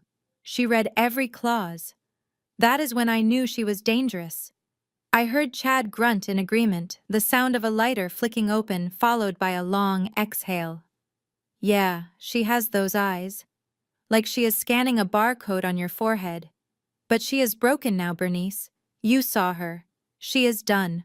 Bernice let out a low, dark chuckle. Good. I need a daughter-in-law who nods and breeds, not one who audits. Marcus was weak for her. He let her think she was an equal partner. He forgot that a man's first duty is to the woman who gave him life, not the one who warms his bed. That is why I had to lean on him so hard. If I hadn't reminded him of his obligations, he would have spent every dime on her and left the church out in the cold. This was it, the pivot point. I held my breath. Chad asked the question I had been dying to have answered. So the money in the vault, the 500,000, was that really just a gift? There was a pause. A long, pregnant silence where I could almost hear the gears turning in Bernice's head. Then she lowered her voice to a whisper that the high-gain microphone picked up perfectly. It wasn't a gift, you idiot. It was insurance. 3 years ago, there was a discrepancy in the Grace Tabernacle building fund. The roof needed fixing, but I needed a new Lexus. The Lord provides, but sometimes I had to help him along. I borrowed about 60,000 from the collection plate. I meant to put it back. My stomach churned. She wasn't just a narcissist. She was a felon. Bernice continued, her voice devoid of shame. The auditors were coming. I told Marcus. He was furious. He screamed at me for an hour, but in the end he did what a good son does. He covered it up. He paid the church back anonymously and set up that safety deposit box to hold a reserve fund. He told me he was putting cash in there every Tuesday to bail me out if I ever got sloppy again. He called it the Filial Piety Fund, but I know what it really was. It was hush money. He was paying to keep his mother out of handcuffs. I sat back in my chair, tears springing to my eyes. Not tears of sadness, but of clarity. Marcus hadn't been hiding money from me because he didn't trust me. He was hiding it to protect me from the shame of his mother's crimes. He had been carrying the weight of her sin for years, visiting that bank every week, not to build a nest egg for her, but to maintain the cage he had built around her greed. And tomorrow, I was going to unlock that cage and let the whole world see the monster inside. Bernice thought she was inheriting a fortune. What she was actually inheriting was her own criminal record. Bernice's heavy footsteps finally faded up the stairs, followed by the definitive click of her bedroom door closing. The matriarch had gone to sleep, believing she was the queen of the castle, secure in her victory. But down in the living room, the two people she trusted most were about to stick a knife in her back. I adjusted the frequency on my receiver, isolating the voices of Tanisha and Chad. The audio was crisp, picking up even the sound of Tanisha scrolling through her phone while Chad paced the floor. "Is she finally gone?" Tanisha asked, her voice dripping with irritation. "God, I thought she would never shut up about the church fund. If I have to hear one more story about how she sacrificed for Marcus, I am going to scream. She acts like she is the only one who lost a son, but she forgets I lost a brother who paid my credit card bills." Chad let out a low, dark laugh. He poured another drink, the liquid sloshing recklessly into the glass. "Let her talk, Tanisha. Let her feel important for one more day. Because once that safe deposit box opens and the cash is in hand, things are going to change. We cannot let her control that money. You know that, right? If Bernice gets her hands on 500 grand, she will donate half of it to that pastor to buy her way into heaven and waste the rest on ugly hats. We need that capital for us. For the business. For the brand." I listened as the silence stretched between them, heavy with unspoken malice. Then Tanisha spoke, her voice lower, calculating. "So what is the plan, Chad? We can't just take it from her. She is the mother. She will guilt-trip us until we die." Chad's voice dropped to a conspiratorial whisper that chilled my blood. "We don't take it. We manage it. I have already looked into it. Once the money is secured, we file for power of attorney. We use her grief against her. We say she is slipping, confused, too emotional to handle financial decisions. I found this facility in Stone Mountain. It is called Golden Years. It is affordable, Tanisha. Very affordable. That means more equity stays with us. We put her there for her own safety, of course. We visit on Sundays. She gets a bed and 3 meals, and we get the liquidity we need to actually live." There was a pause. I waited for Tanisha to defend her mother. I waited for her to be outraged that her husband was suggesting locking the woman who raised her in a budget nursing home just to steal her inheritance. Instead, Tanisha let out a sigh of relief. "You know she has been forgetting things lately, and she is so volatile. Maybe you are right. She needs professional care. We can turn her room into a guest suite for my investors. It really is the best solution for everyone." I sat in the dark, disgusted, but grimly satisfied. They were sharks eating their own. Bernice had raised a daughter exactly in her own image, selfish and heartless, and now that training was coming back to bite her. They were planning to imprison the woman who had just helped them destroy me. I saved the recording to a separate file titled Poetic Justice. When I dropped the hammer tomorrow, I wasn't just saving myself. I was saving Bernice from the very monster she had created, though she would never thank me for it. They deserved each other, but unfortunately for them, I was about to ensure they all ended up with exactly nothing. The vintage leather weekender bag open on the bed was not being filled with clothes for a retreat, but with the arsenal I would need to reclaim my life. I moved through the guest room with the precision of a soldier preparing for deployment, packing the matte black Pelican case containing my forensic workstation. I patted it carefully with a few cashmere sweaters I had salvaged from the hallway floor, treating the machine with more tenderness than anyone in this house had shown me all week. Next went the flash drives labeled and encrypted, containing the audio recordings of their conspiracy and the digital trail of their financial crimes. These were not just storage devices, they were the keys that would lock the door on this chapter of my life forever. The house was eerily silent, the kind of heavy quiet that precedes a tornado. Downstairs, the predators were sleeping, dreaming of spending money that belonged to a ghost. I walked to the window and looked out at the streetlights, casting long orange shadows on the driveway. It was the same driveway where Marcus used to park his Porsche, whistling as he walked to the front door to greet me. The memory didn't bring tears this time. It brought clarity. For days I had felt like a victim tossed around by the whims of people who saw me as nothing more than an obstacle to their payday. But tonight, standing in the dark, I realized I was not the victim. I was the executor. I turned back to the nightstand where I had placed a small silver-framed photograph of Marcus. It was taken on our honeymoon in Bora Bora. He was laughing, windblown and carefree, looking at me with a love that felt tangible even through the glass. I picked it up, tracing the line of his jaw with my thumb. Bernice had tried to rewrite his history. She had painted him as a dutiful son who secretly resented his wife, a man who built a shrine of cash to honor his mother. But I knew the truth now. The filial piety fund wasn't a shrine, it was a ransom payment. He hadn't gone to that bank every Tuesday to worship her. He had gone to keep her darkness from swallowing us whole. I felt a surge of fierce protectiveness rise in my chest. They had tarnished his memory, twisted his kindness into weakness, and used his death as a stepping stone. Tomorrow I wasn't just going to save myself, I was going to restore his dignity. I placed the photo gently into the side pocket of the bag right next to the broken locket Tanisha had destroyed. I zipped the bag shut, the sound sharp and final in the quiet room. I lay down on top of the covers, fully dressed, staring at the ceiling as the first gray light of dawn began to bleed through the curtains. My heart was beating slow and steady. There was no fear left in me, only a cold, crystalline focus. I whispered into the silence, my voice steady and sure. I see what you did, Marcus. I see the safety net you wove while I was sleeping. Tomorrow I am going to pull the string, and I promise you, I will make you proud.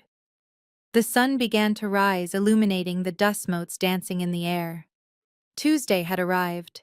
The kitchen smelled of burnt toast and an overwhelming amount of gardenia perfume. It was Tuesday morning, the day Bernice had anointed as her coronation, and she was dressed for the part.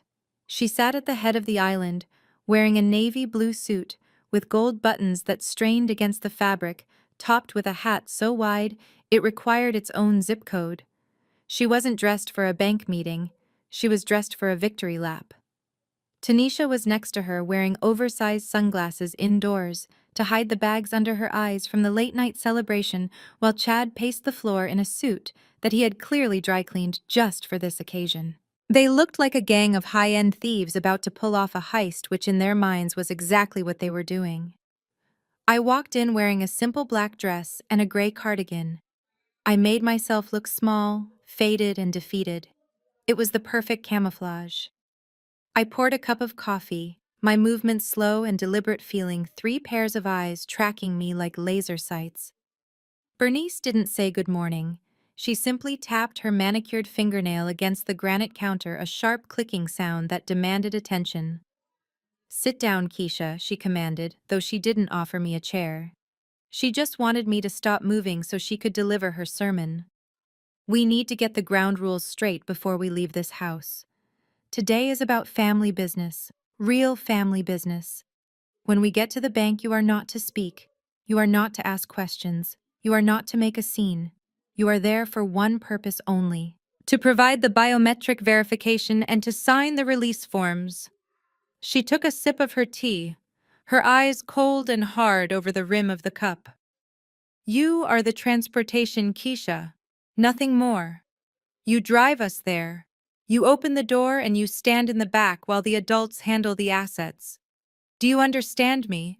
I do not want you embarrassing us in front of the bank manager with your weeping or your pleading. This is a business transaction. I looked at her, forcing my face to remain impassive. She thought she was demoting me to a chauffeur. She had no idea she was giving the keys to the executioner. I nodded slowly, looking down at my shoes to hide the spark of defiance in my eyes. I understand, Bernice, I said softly. I will just drive. I won't say a word. Chad let out a snort of approval. Good. At least she knows her place now. He checked his watch, a gold imitation Rolex that he probably bought on the street. Let's go. The Porsche is in the driveway. I want to get there early. I want to see the look on the manager's face when we walk in. I picked up the keys to the SUV, not the Porsche. We are taking my car, I said quietly. The Porsche is a two-seater, unless you want to strap Bernice to the roof. Tanisha stifled a giggle, but Bernice just glared. Fine. Just bring the car around, and don't keep us waiting. I walked out the back door into the cool morning air. I took a deep breath, filling my lungs with the oxygen I would need for the battle ahead. They wanted me to be the silent driver. I would be silent, all right. Silent as the grave they were digging for themselves. I started the engine, and as the car hummed to life, I whispered to the empty passenger seat, "Get in, Marcus. We are going for a ride." At the last second, Chad had snatched the keys from my hand in the driveway, sneering that he didn't trust a grieving widow behind the wheel of a luxury SUV on the highway. So I was relegated to the back seat, squeezed next to Tanisha, while Bernice rode shotgun like the Queen Mother.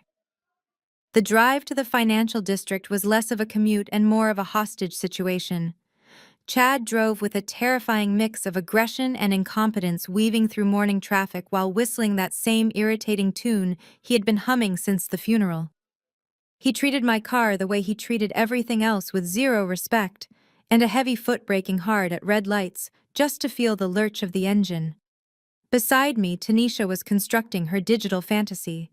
She had her phone propped up on the back of Bernice's headrest, the ring light attached to the case blinding me every time she shifted.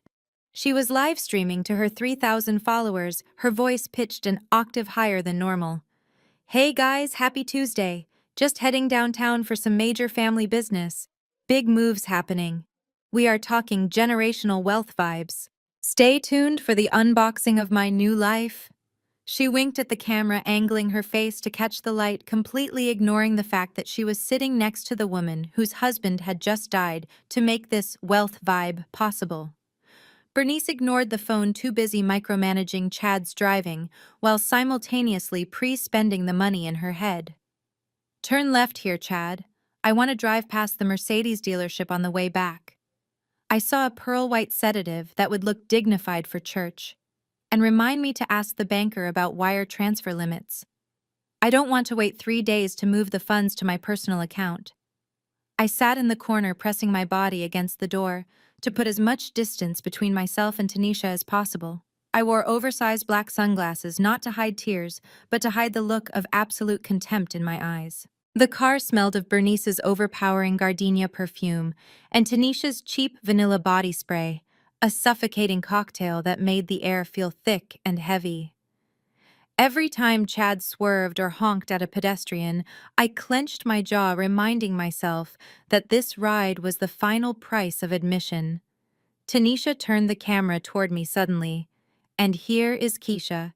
She is a little camera shy today, overwhelmed by the blessings, right, girl? She laughed, a cruel, performative sound. I didn't flinch. I didn't turn away. I just stared straight ahead through my dark lenses, motionless as a statue. To her followers, I probably looked catatonic. In reality, I was meditating on the destruction that was about to unfold. We turned the final corner, and the looming black silhouette of the Meridian Citadel rose up against the skyline. It looked like a fortress. Chad let out a low whistle. "Mama, look at that place. That smells like money." I looked out the window and thought, "No, Chad. That smells like justice." The massive glass doors of the Meridian Citadel slid open with a hushed, expensive whisper, admitting us into a lobby that felt less like a bank and more like a temple. The air was frigid and smelled of lemon oil and old money. The floor was a seamless expanse of black marble that reflected our silhouettes like dark ghosts. Bernice marched in first, her heels clicking aggressively against the stone, her chin held high as if she were the Queen of England visiting the colonies. Chad and Tanisha flanked her, looking around with hungry eyes, already calculating the net worth of the chandeliers. I trailed behind the silent ghost, clutching my handbag, which contained nothing but a tube of lipstick and the death of their dreams. We hadn't taken 3 steps when a man emerged from the frosted glass doors at the far end of the atrium. He was an older gentleman, impeccably dressed in a charcoal 3-piece suit that cost more than Chad's entire car. He moved with the fluid grace of someone who controlled billions, not millions. 2 security guards in tactical gear trailed discreetly behind him. Bernice stopped dead in her tracks, a smug smile spreading across her face. She adjusted her hat, preening like a peacock. She whispered loudly to Tanisha, "See, they know who we are. That must be the vice president coming to escort us. Protocol, Tanisha. It is all about protocol." She stepped forward, extending her hand in a grand sweeping gesture, ready to receive her homage. "Good morning," she announced, her voice booming in the quiet space. "I am Bernice Jenkins, the mother of the deceased. We are here to access the vault." The man didn't even blink. He didn't slow down. He didn't look at her hand. He walked past Bernice as if she were a potted plant in the hallway. The wind from his passing disturbed the brim of her hat. He walked past Chad, who had puffed out his chest to look intimidating. He walked past Tanisha, who was trying to find a good lighting angle. He walked straight to me. He stopped 2 feet in front of me and bowed his head slightly, a gesture of profound respect. "Mrs. Jenkins," he said, his voice deep and warm. "I am Arthur Sterling, the Regional Director of Private Wealth. Please accept my deepest condolences on your loss. Marcus was a remarkable man, and it was an honor to serve him." The silence that followed was deafening. Bernice stood frozen, her hands still extended into empty air, her mouth opening and closing like a fish on a dock. Chad looked from the director to me, confusion knitting his brows. I looked at Mr. Sterling and saw the glint of recognition in his eyes. He knew. He knew everything. I extended my hand and he took it in both of his. "Thank you, Mr. Sterling," I said softly, my voice steady. "I appreciate you meeting us personally." Bernice finally found her voice shrill and indignant. "Excuse me, sir. I am the mother. I am the one filing the probate claim." "Why are you talking to the driver?" Mr. Sterling turned to her slowly, his expression shifting from warmth to glacial indifference. "Madam, at the Meridian, we do not speak to claimants. We speak to the account holders, and Mrs. Jenkins is the only person on this list I recognize." He gestured toward the secure elevators. "Shall we? The vault is prepared." I stepped forward, leaving Bernice to scramble behind me, her heels clicking frantically to catch up to the woman she thought she owned. The elevator descent was smooth but interminable. We were not just going to the basement. We were traveling deep into the bedrock of the city, leaving the world of sunlight and cell service far behind. I watched the digital floor indicator tick past sub-level 3, the numbers glowing an ominous red in the brushed steel cabin. Tanisha held her phone up, waving it frantically in the air. No signal, she hissed, her voice sounding small in the confined space. "I cannot believe this. How am I supposed to stream the unboxing if I cannot go live?" Bernice slapped her hand down. "Put that thing away, Tanisha. Focus. We are entering the inner sanctum. Act like you belong here." But even Bernice looked unsettled. She was clutching her purse so tightly, her knuckles were white, the air pressure change in her ears, making her swallow repeatedly. When the doors finally slid open, we weren't greeted by a room, but by a fortress. The hallway was lined with gunmetal gray steel, illuminated by harsh recessed lighting that left no shadows. At the end of the corridor stood a checkpoint that looked more like a military black site than a bank. Mr. Sterling led us forward, his shoes clicking rhythmically on the polished concrete. 2 armed guards with assault rifles stood motionless by the heavy blast doors.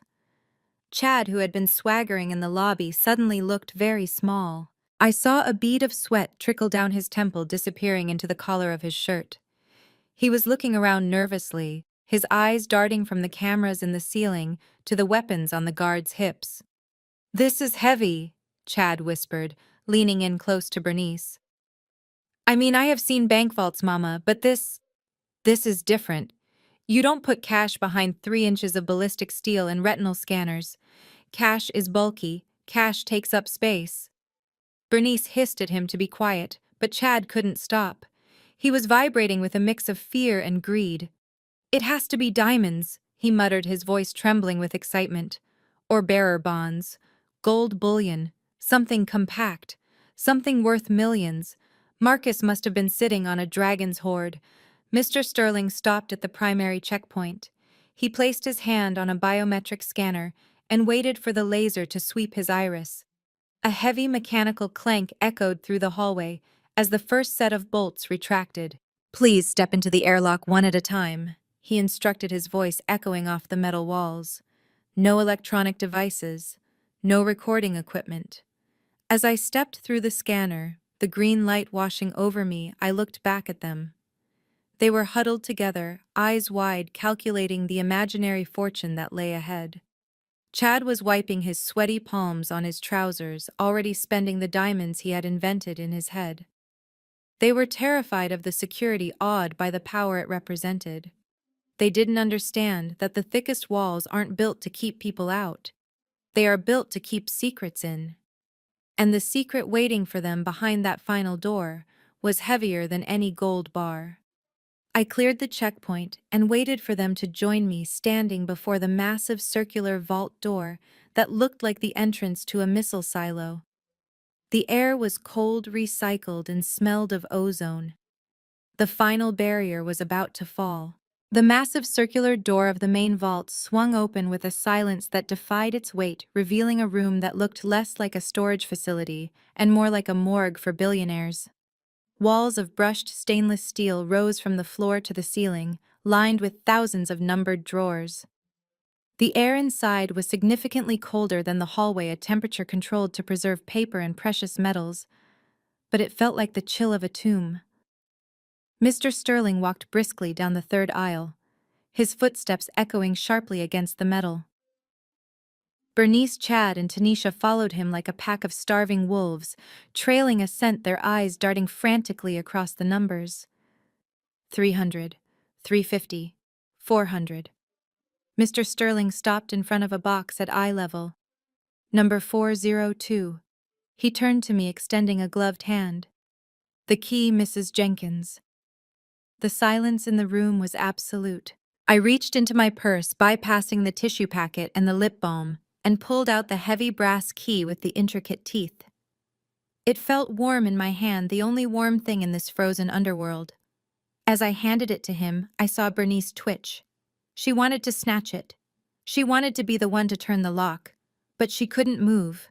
She was paralyzed by the proximity of the fortune she had spent years coveting. Mr. Sterling inserted his master key into the left lock, and then my key into the right. He turned them simultaneously.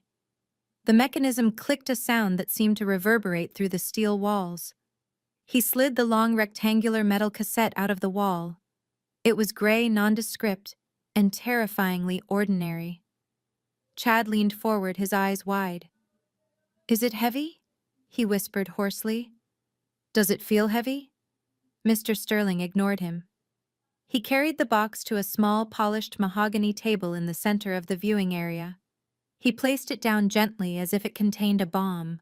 The family gathered around the table, practically vibrating with greed. Tanisha had lowered her phone, her breath hitching in her throat. Bernice was gripping the edge of the table so hard, her fingernails were scratching the varnish. This was it, the moment of truth, the filial piety fund, the $500,000, the diamonds, the gold. Mr. Sterling stepped back, clasping his hands behind his back. "The box is yours, Mrs. Jenkins." Bernice didn't wait. She didn't offer a prayer or a moment of silence for her son. She lunged at the lid, throwing it back with a violence that shook the table. She looked down, her mouth already open in a smile of triumph. But the smile froze. It curdled into a mask of confusion, then horror. The box was not filled with stacks of $100 bills. It did not sparkle with diamonds. It was 90% air. Lying flat on the bottom of the cold metal container were two solitary items, a single red USB drive, and a thin manila file folder. For 3 seconds, nobody breathed. The reality refused to compute in their brains. They had built a castle on the foundation of this money, and the foundation had just vanished. Then the explosion happened. Bernice let out a sound that wasn't human. It was a guttural shriek of pure, unadulterated rage. She grabbed the box and turned it upside down, shaking it violently. Nothing fell out but the folder, and the drive clattering pitifully onto the wood. "Where is it?" she screamed, her voice cracking. "Where is the money? This is a trick." She looked at Mr. Sterling, her eyes bulging. "You stole it. You bank people stole it. My son put cash in here every week, $500,000. Where is my money?" Chad was frantically patting down the empty box, running his hands along the lining as if the cash were invisible or hidden in a secret compartment. "This is impossible," he stammered, his face draining of color. "We saw the GPS. We saw the schedule. He came here. He had to put something here." Tanisha just stared at the empty metal coffin, her dreams of a new studio and a luxury car evaporating into the sterile air. Mr. Sterling stepped forward, his face a mask of professional boredom. "Madam, I assure you, the contents of this box have not been accessed since Mr. Jenkins's last visit on Tuesday. What you see is exactly what he intended you to find." I stood at the back of the group watching their world collapse. I didn't smile. I didn't laugh. I just looked at the red USB drive. I knew exactly what was on it. Marcus hadn't left them a fortune. He had left them a mirror. And they were about to be forced to look at their own ugly reflections. Bernice was hyperventilating now, clutching her chest, screaming about lawsuits and theft. I walked past her calm and steady and picked up the red drive. It felt light in my hand, but I knew it carried the weight of 1,000 sins.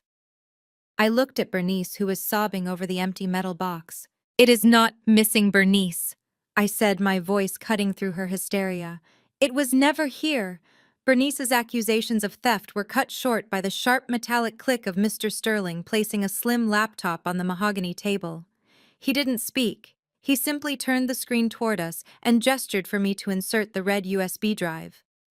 The room was suffocatingly tense, the air thick with the remnants of Bernice's hysteria and the cold dread of the unknown. I took the drive, my fingers brushing against the port. I wasn't doing this for them. I was doing this to hear his voice one last time. I pushed the drive in. A file window popped up instantly. A single video file named The Truth. I double-clicked. The screen flickered to black, and then there he was. Marcus. He was sitting in his study, the same study they had ransacked just days ago, wearing his favorite navy blue sweater, the one with the frayed cuff. He looked healthy. He looked tired, but he looked alive. Seeing him moving, breathing, blinking on that screen felt like a physical blow to my chest. A small sob escaped my throat before I could catch it. Bernice gasped, her hand flying to her mouth. Tanisha froze, her eyes wide and terrified. "Hey, Keisha," Marcus said from the screen, his voice warm and intimate, as if he were speaking only to me. He leaned into the camera, his eyes sad. "If you are watching this, baby, I'm sorry. It means I'm gone. And I'm sorry I left you alone with them." He looked down at his hands for a moment, then looked back up, his expression hardening.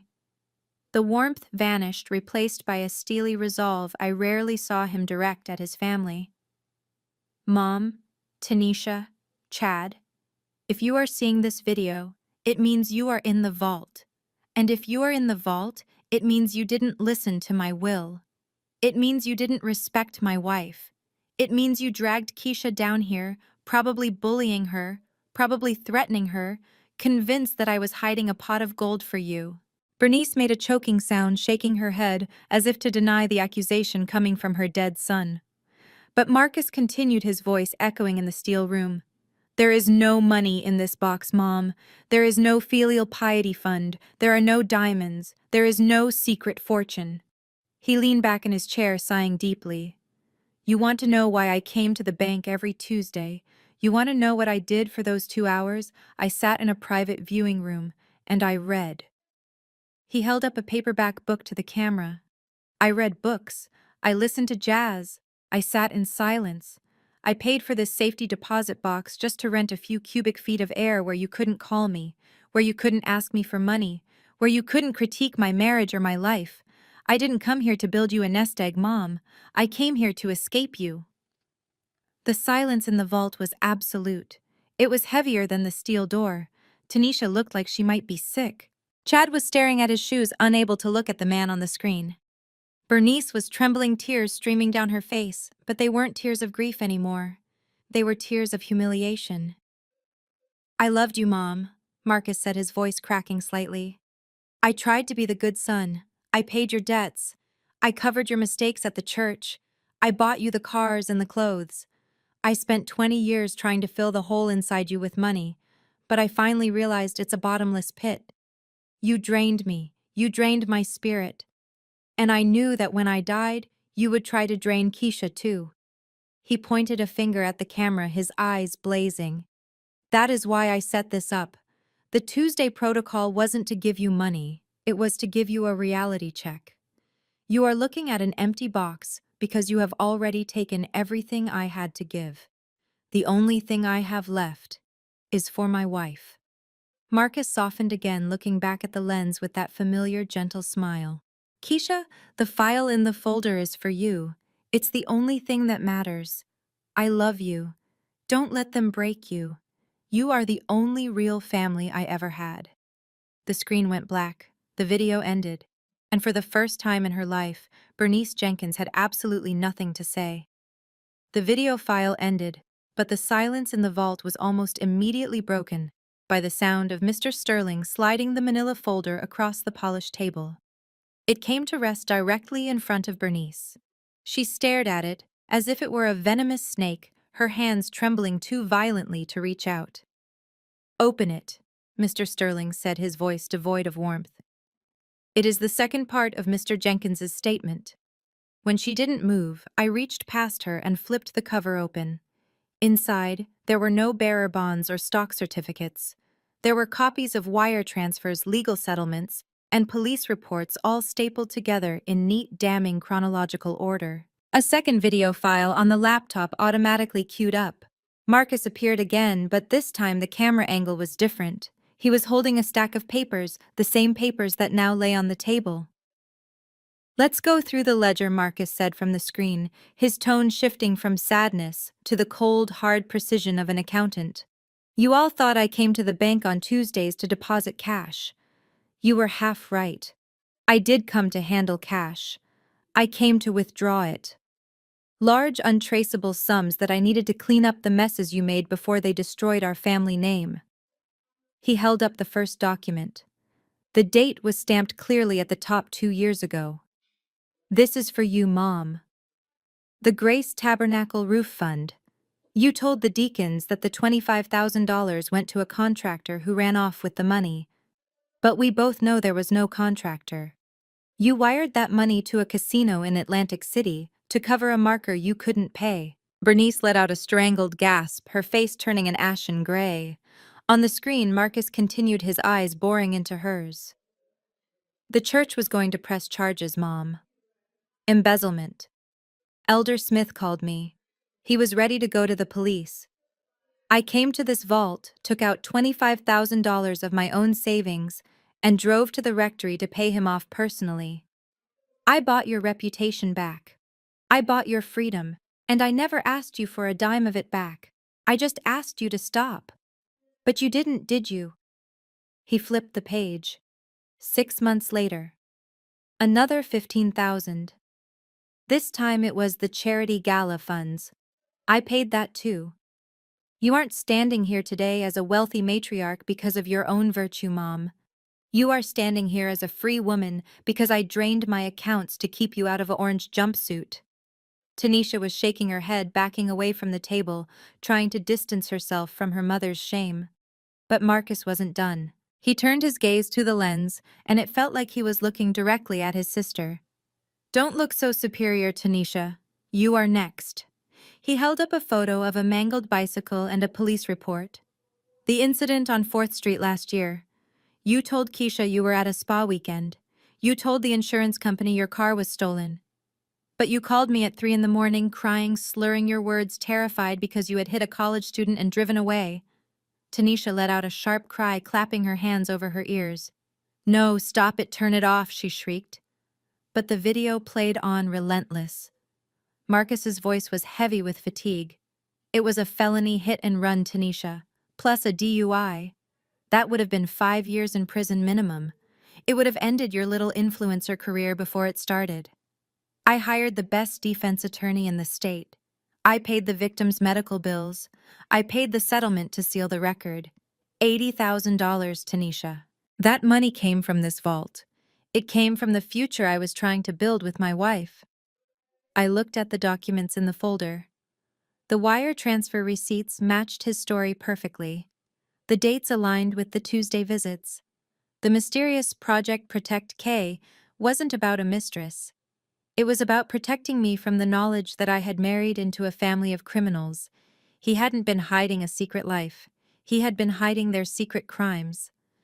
Marcus lowered the papers on the screen. "So when you ask where the money is, the answer is simple. You spent it. You are wearing it, Tanisha. You are driving it, Mom. The inheritance you are fighting for is already gone. I spent the last 2 years of my life working double shifts at the restaurant, not to get rich, but to keep you two from being arrested. I paid for your sins with my sweat. And now the account is closed." Mr. Sterling reached out and gently closed the laptop. The silence that followed was total. It was the silence of a vacuum where all the oxygen had been sucked out. Bernice looked at the empty box, then at me, her eyes hollow. She had come here expecting a fortune. Instead, she found a receipt for a life she had squandered. Chad, who had been silent, slowly backed away from the table, realizing that the golden goose hadn't just died. It had been plucked clean years ago. I stood tall, feeling the weight lift off my shoulders. They wanted to know what Marcus left behind. He left them their freedom, and that was far more than they deserved. Chad tried to use the shock of the moment to make his escape. He cleared his throat, adjusting his tie with a nervous twitch, and took a step toward the heavy steel door. "Well, this is clearly a private family matter," he stammered, his eyes darting between the weeping Bernice and the shell-shocked Tanisha. "I think it is best if I give you all some space. I will just wait in the car." He reached for the door handle, desperate to flee the blast radius of the truth bomb Marcus had just detonated. "Sit down, Chad." My voice wasn't loud, but it whipped through the vault like a lash. I didn't turn to look at him. I was still looking at the folder on the table. "There is one more file here, and this one has your name on it." Chad froze. He tried to laugh, but it came out as a dry, hacking cough. "Me, come on, Keisha. I am just the brother-in-law. I didn't take any money. Marcus and I were cool. We were partners." I reached into the folder and pulled out a thick stack of documents clipped together with a red warning label. I tossed them onto the table. They slid across the polished wood and stopped right in front of him. It was a forensic handwriting analysis report attached to a high-interest loan agreement from a shadow lender known for breaking kneecaps rather than filing lawsuits. "You are right, Chad. You didn't take money from the bank, you took Marcus's identity." I pointed to the signature at the bottom of the loan document. It read, "Marcus Jenkins," but the loop of the J was too wide and the slant was too aggressive. It was a forgery. A good one, but not good enough to fool a forensic accountant. "You took out a $200,000 loan with the Petrovic Syndicate 6 months ago. You used the restaurant as collateral. And you signed Marcus's name." Tanisha looked up, her mascara running down her cheeks. "You did what? You put the restaurant up. That is our inheritance, you idiot." Chad's face turned a mottled purple. "That is a lie. Marcus signed that he wanted to invest in my crypto venture. He believed in me." I nodded to Mr. Sterling, who tapped a key on the laptop. A new video window opened. This wasn't a recording of Marcus sitting in his chair. This was security footage from the back office of the restaurant dated 3 months ago. The timestamp in the corner read 11:42 p.m. The image was grainy black and white, but the violence was unmistakable. On the screen, Chad was cornering Marcus against the safe. Chad wasn't the goofy, bumbling leech he pretended to be. He was aggressive, shoving Marcus hard against the wall. We could hear the audio clearly. Chad was screaming, "You have to pay them, Marcus. They are going to kill me. I told them you were the partner. I told them you had the cash." On the screen, Marcus looked calm but tired. He pushed Chad's hands off his chest. "I am not paying your gambling debts, Chad, and I am not letting you destroy my business. I am going to the police."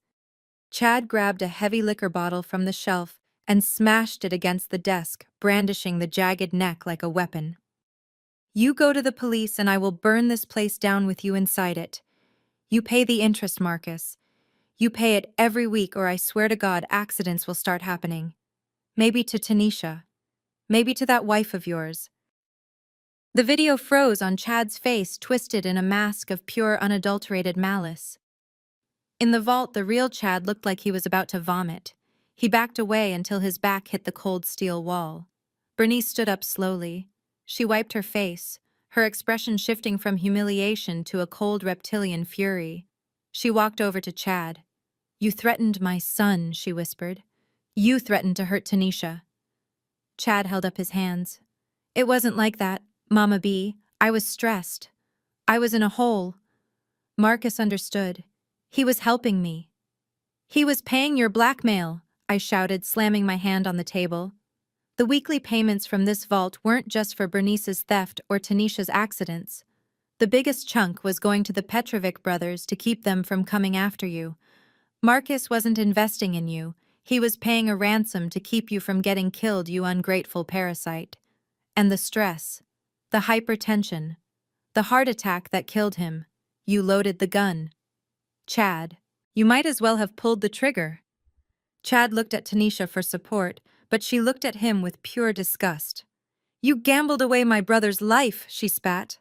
I picked up the loan document. "The principal is still outstanding, Chad. And since Marcus is dead, the loan sharks are going to come looking for the signatory. But guess what? I have already sent this forensic report to the Petrovic brothers. They know Marcus didn't sign it. They know it was you." Chad's knees gave out. He slid down the wall, sliding into a heap on the floor. He knew what that meant. In the world he played in, fraud wasn't punished with a lawsuit. It was punished with blood. He wasn't just broke, he was a dead man walking. And for the first time, looking at the man who had tormented my husband into an early grave, I felt absolutely no pity. The vault was cold, but the justice being served was scorching hot. The vault was silent except for Chad's ragged breathing from the floor where he had collapsed. The air felt thin, stripped of all the oxygen, by the weight of the revelations that had just crushed the Jenkins family. They were broken, terrified, and humiliated, but I knew they were still holding on to one desperate thread of hope: the assets. Even without the cash in the box, they believed the house, the vintage Porsche, and the thriving restaurant were still part of the general estate. They believed that by blood right they were entitled to the physical kingdom Marcus had built. It was time to sever that last thread. Mr. Sterling cleared his throat, a sharp sound that snapped Bernice's attention back to the table. He reached into his leather briefcase, which had remained closed until this moment, and pulled out a bound document with a blue cover. It was thick, stamped with the official seal of the state court, and tied with a black ribbon. He placed it in the center of the table, not sliding it this time, but setting it down like a tombstone. Bernice wiped her eyes, her survival instinct kicking in. "Fine," she croaked, her voice trembling. "So there is no cash. We accept that Marcus made poor choices with his money to fix family mistakes. But there is still the matter of the house, and the business. As his mother, I am the next of kin for the real estate. We will sell the restaurant to pay off Chad's mess, and I will move into the house to manage the inventory. We can still salvage this." Mr. Sterling looked at her with an expression that was almost pitying. Madam, you seem to be laboring under a significant misunderstanding regarding the legal status of your son's property. You are speaking of an estate, but there is no estate to probate. Bernice blinked, confused. What do you mean? He is dead. Everything he owned is his estate. Mr. Sterling opened the blue folder to the first page. 2 years ago, on the same day, Mr. Jenkins opened this safety deposit box. He also executed a legal instrument known as the Phoenix Irrevocable Trust. He looked at me, giving a small nod before turning the document toward Bernice. An irrevocable trust is a permanent structure. Once assets are placed into it, they no longer belong to the individual. They belong to the trust, and they cannot be removed, altered, or claimed by creditors or relatives. He pointed to a paragraph in the middle of the page. On that date, Marcus transferred the deed to the residence at Highland Park, the title to the Porsche 911, and 100% of the shares of Jenkins Soul Food Enterprises into the Phoenix Trust. Legally speaking, Marcus died owning nothing but the clothes on his back. Everything else had been owned by the trust for 24 months. Tanisha grabbed the document, her eyes scanning the pages frantically. But who controls the trust? She demanded, her voice shrill. Who is the trustee? If he put it in a trust, the family must be the beneficiaries. Mr. Sterling turned the page to the signature line. The sole trustee and the sole beneficiary of the Phoenix Trust is Mrs. Keisha Jenkins. The silence that followed was total. It was the sound of a guillotine blade hitting the block. Bernice grabbed the edge of the table, swaying as if the floor had tilted beneath her feet. No, she whispered. That is not legal. He wouldn't do that. He wouldn't cut his own mother out. It is marital property. I will contest it. Mr. Sterling closed the folder with a definitive snap. You cannot contest a trust that has been active for 2 years, madam. It is ironclad. We anticipated challenges, which is why Marcus included a specific clause. He opened the folder again, tapping a bolded section. The Disinheritance Clause. It states that if any family member attempts to challenge the validity of this trust or harass the beneficiary, they are to be immediately severed from any potential goodwill gifts. He looked at Bernice, his voice dropping to a dangerous low. That means, Mrs. Jenkins, that the house you are currently sleeping in does not belong to your son's estate. It belongs to Keisha. The car Chad drove here belongs to Keisha. The restaurant you plan to sell belongs to Keisha. You are not heirs. You are, legally speaking, trespassers. I watched the realization wash over them. It was total devastation. Bernice looked at me, and for the first time I didn't see arrogance. I saw fear. She realized that she wasn't the matriarch anymore. She was a guest who had overstayed her welcome in a house I owned. Tanisha looked at her phone, realizing her unboxing video would never happen because there was nothing to unbox. And Chad, still on the floor, realized he had no collateral to offer the men who were coming to break his legs. I picked up the blue document. It felt heavy, solid, and real. Marcus hadn't just protected me. He had armed me. He knew they would come for me the moment he was gone, so he had removed the battlefield from under their feet before the war even started. I looked at Bernice, who was now weeping softly, a broken old woman in a hat that was too big for her. You wanted the keys to the kingdom, Bernice, I said quietly.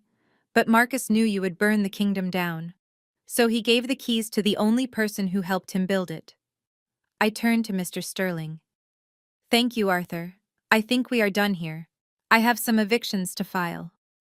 I walked out of the vault without looking back, the sound of my heels echoing on the steel floor like the ticking of a clock that had finally run out of time for the Jenkins family.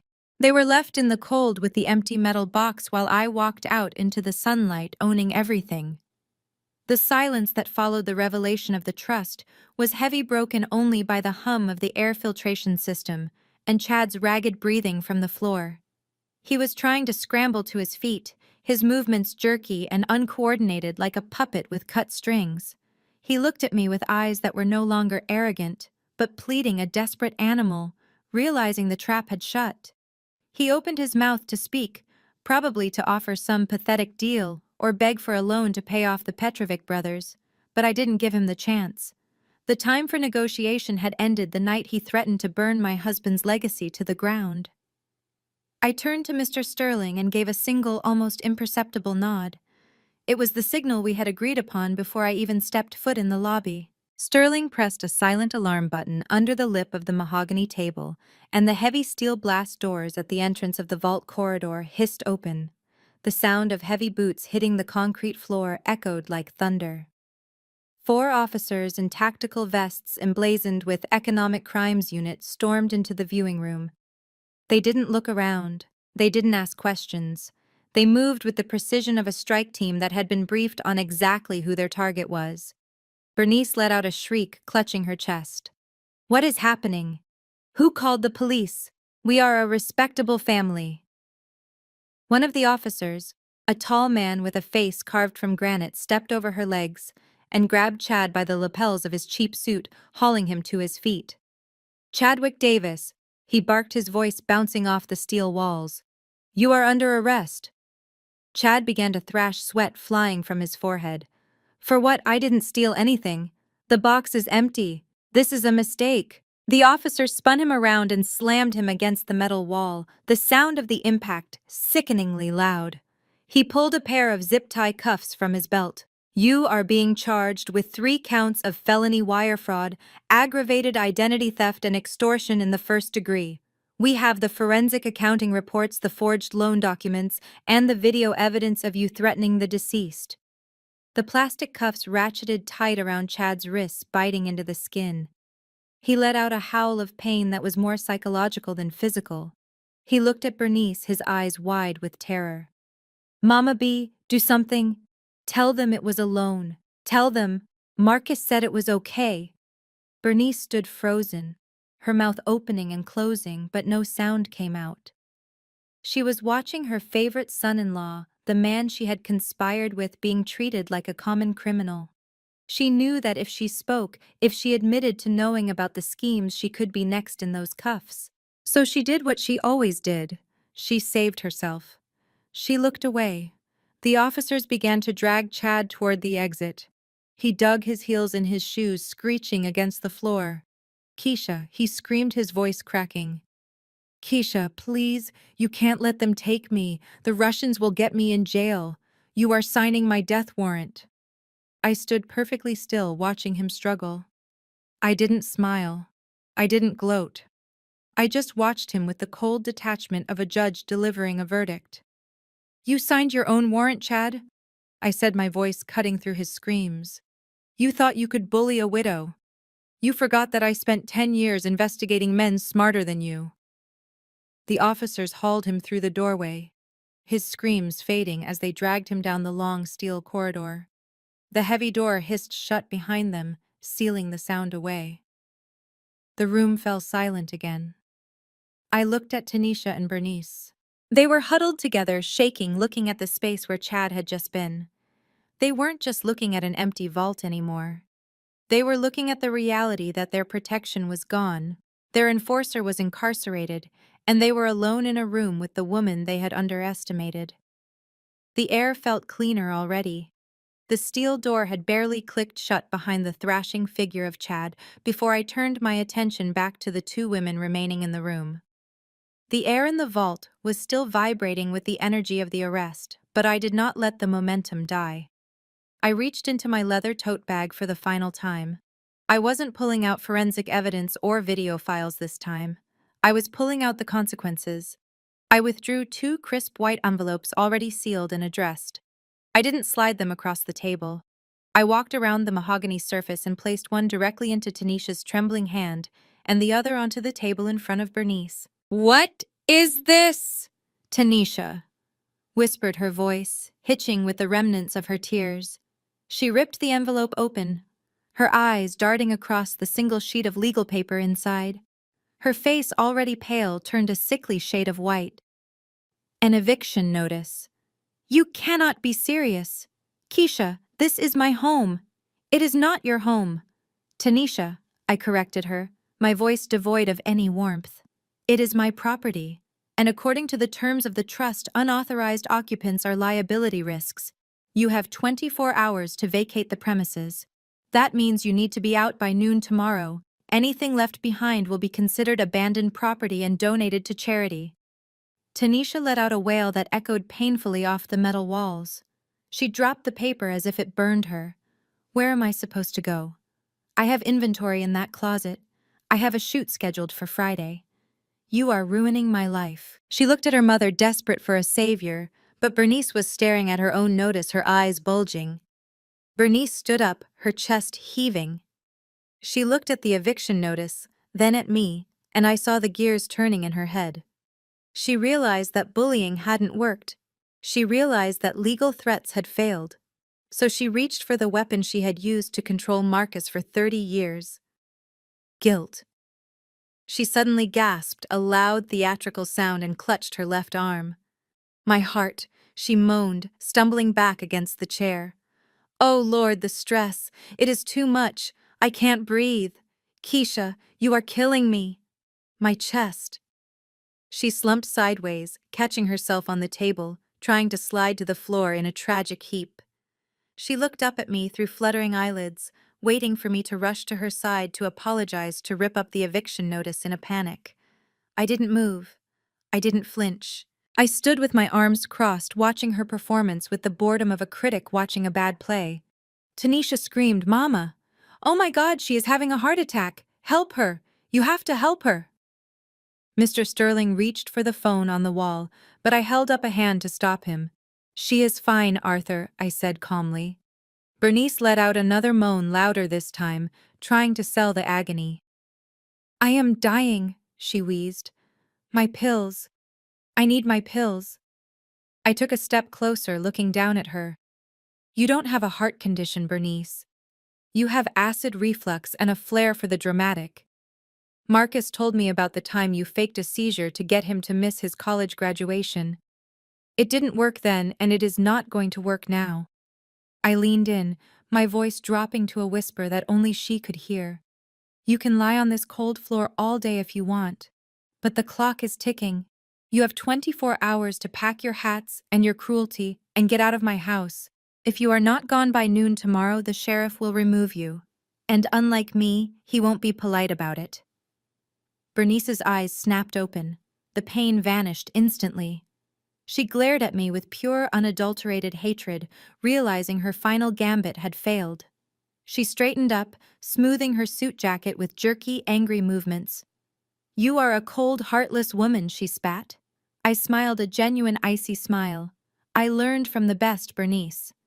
Now if I were you, I would start packing. You have a lot of stolen memories to box up." I turned on my heel and walked toward the elevator, leaving them in the tomb of their own making. The automatic doors of the Meridian Citadel slid shut behind us, severing the cool, hushed atmosphere of the bank from the humid, exhaust-filled air of the parking lot. The sun was blinding, reflecting off the asphalt in shimmering waves of heat that made the world look distorted. Ahead of us, a squad car was already pulling away, its lights flashing silently as it carried Chad off to a booking station. He was gone, erased from the equation, leaving two women standing on the curb, who had suddenly realized they were stranded in every sense of the word. I walked briskly toward my SUV, my keys jingling in my hand, the sound sharp and purposeful. I didn't look back. I had said everything I needed to say in the vault, but Bernice wasn't ready to let go. The sound of her heels clattering frantically on the pavement followed me, desperate and uneven. Just as I reached the driver's side door, a hand clamped around my wrist. It wasn't the imperious, demanding grip she usually used. It was a claw of desperation. "Keisha, wait!" Bernice gasped, her chest heaving as she struggled to catch her breath. "You cannot just leave us here. You cannot leave us like this. We don't have a car. Chad has the keys to the sedan. How are we supposed to get home?"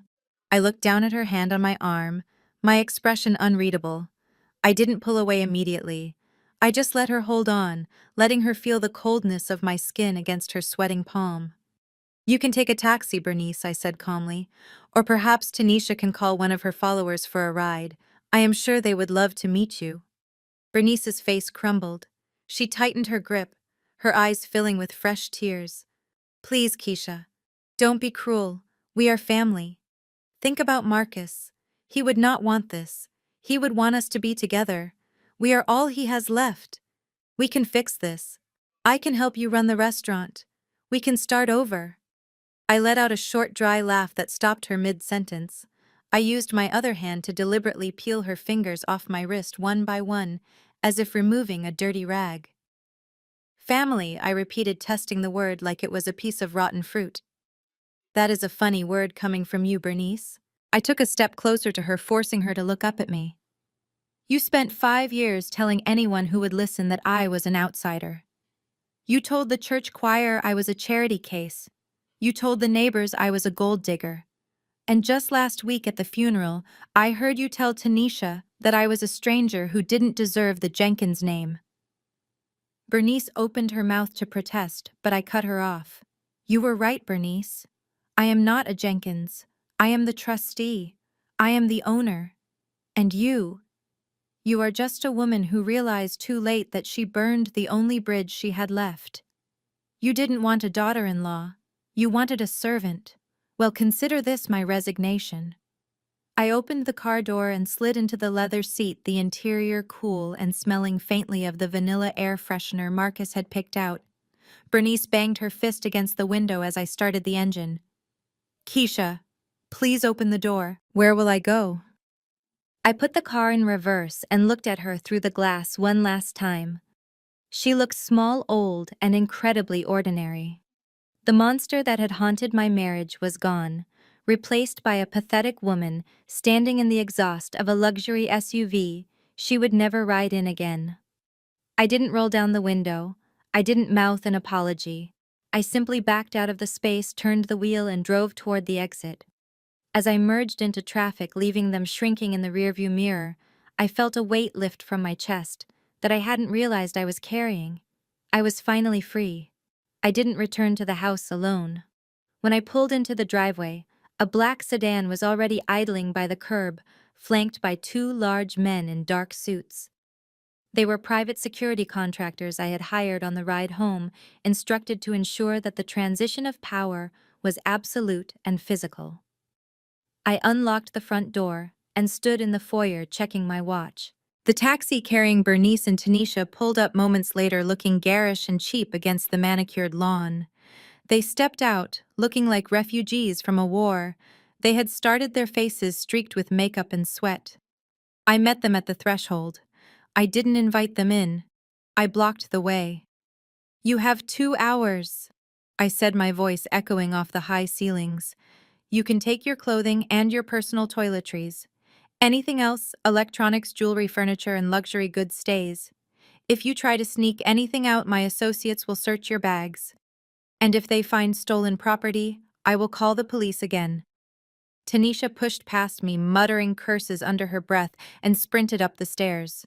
Bernice followed more slowly, her eyes darting to the silver vase on the entry table, calculating if she could fit it in her purse. One of the guards stepped in front of it, crossing his massive arms. Bernice flinched and hurried toward the guest wing. I followed Tanisha. I found her in the walk-in closet, frantically stuffing a collection of Louis Vuitton and Chanel bags into a large suitcase. She was moving with the desperation of a looter. Tanisha, stop, I said, leaning against the doorframe. She whirled around, clutching a quilted leather clutch to her chest. You can't have these. I bought these. They are mine. I walked over and gently pulled the bag from her grip. She tried to hold on, but I was stronger.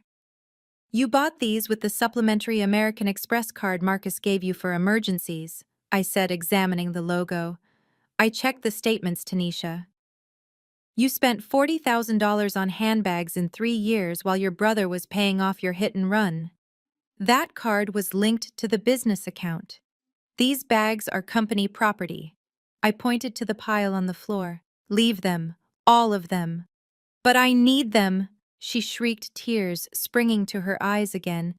I can't be seen with a Target suitcase. My image is everything. Your image is a lie paid for by a dead man, I retorted. Pack your jeans and your t-shirts. The costume party is over.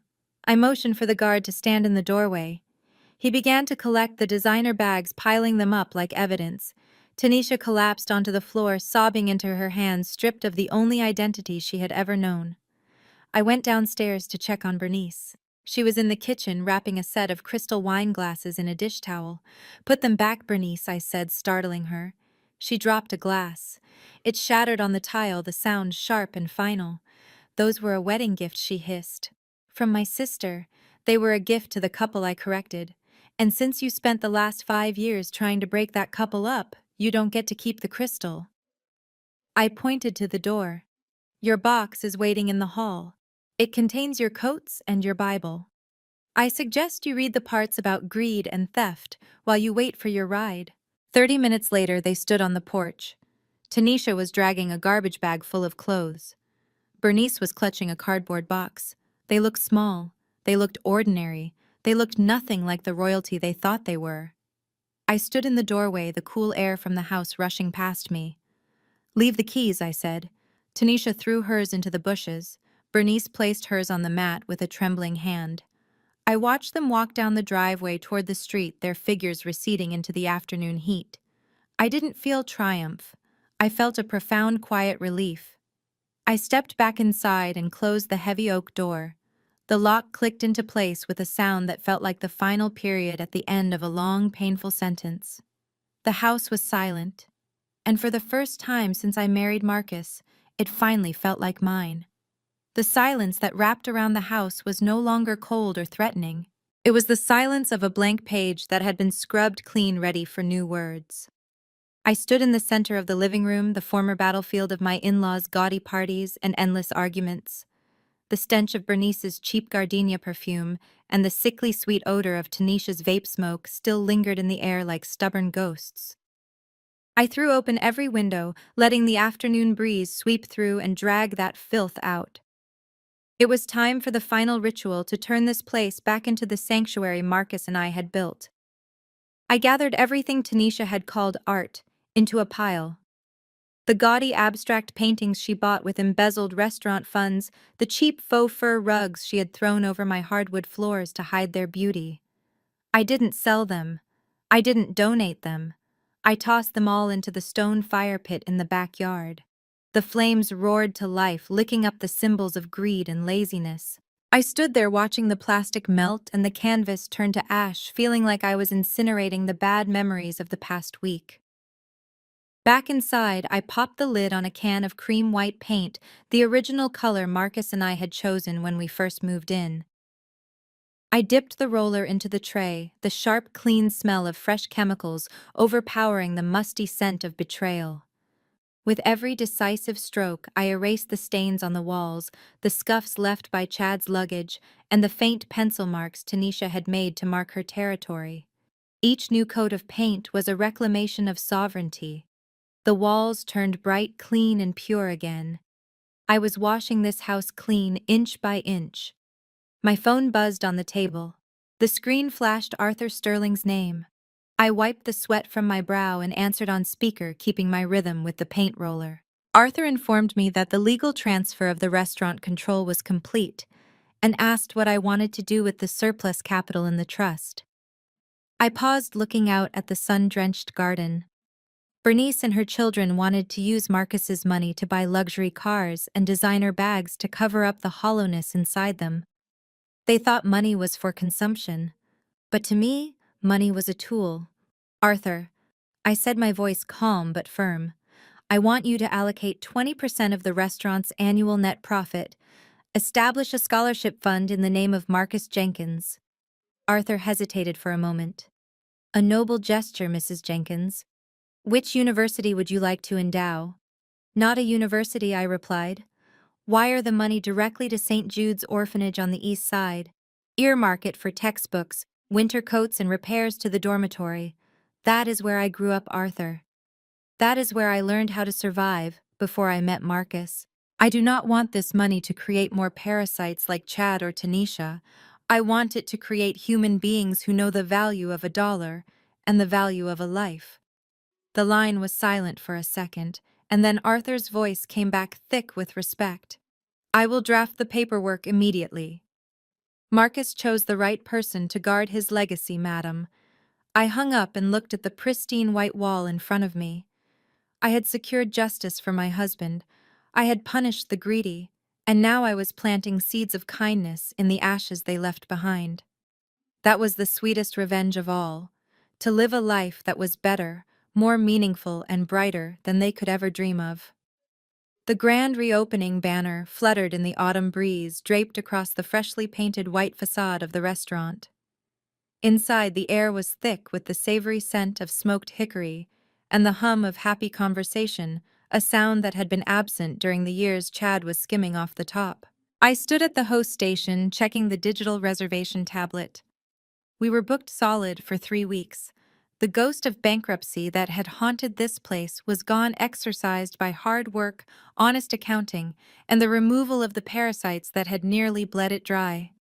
I looked over at the corner booth, the one Marcus always called the captain's table. It was occupied by the director of St. Jude's Orphanage and 3 teenagers who were celebrating their high school graduation. They were eating on the house, the first recipients of the Marcus Jenkins Scholarship Program. Seeing them laugh, their faces smeared with barbecue sauce, felt like seeing Marcus smile again. The bell above the door jingled, signaling a new arrival. The chatter in the entryway stopped abruptly. I looked up to see why the hostess, a young girl named Maya, had gone silent. Standing in the doorway were 2 women who looked like faded, distorted photocopies of people I used to know. Bernice was wearing a coat that was missing a button, her once impeccable hair pulled back in a messy graying bun. Tanisha stood behind her sans makeup, wearing a generic fast food uniform that smelled faintly of old fryer grease. They didn't look like royalty anymore. They looked hungry. Bernice stepped forward, forcing a smile that cracked the heavy, cheap foundation she was wearing to hide her stress lines. "Keisha," she said, her voice attempting a sweetness that curdled instantly. "The place looks distinct. We saw the line outside. We thought, since it is a family business, we could skip the wait. I just want to see Marcus's picture." Tanisha chimed in, refusing to meet my eyes, clutching a worn-out purse that was definitely not Chanel. "I just need a meal, Keisha. I haven't eaten since my shift started at the burger joint. Just a plate of ribs, for old time's sake." The restaurant had gone quiet. Customers were watching. My staff was watching. This was the moment where the old Keisha, the one who sought their approval, would have caved. She would have seated them in the back, fed them quietly, and handed them a $20 bill to avoid a scene. But that Keisha had died in the vault, along with their inheritance. I walked around the podium and stood toe-to-toe with Bernice. "This is a business, Bernice. We have a dress code and we have a reservation policy. You have neither." "We are the Jenkins family," Bernice hissed, a flash of her old venom surfacing, though it lacked its former bite. "My blood built this place, and your greed nearly destroyed it." I reminded her softly, my voice calm and final.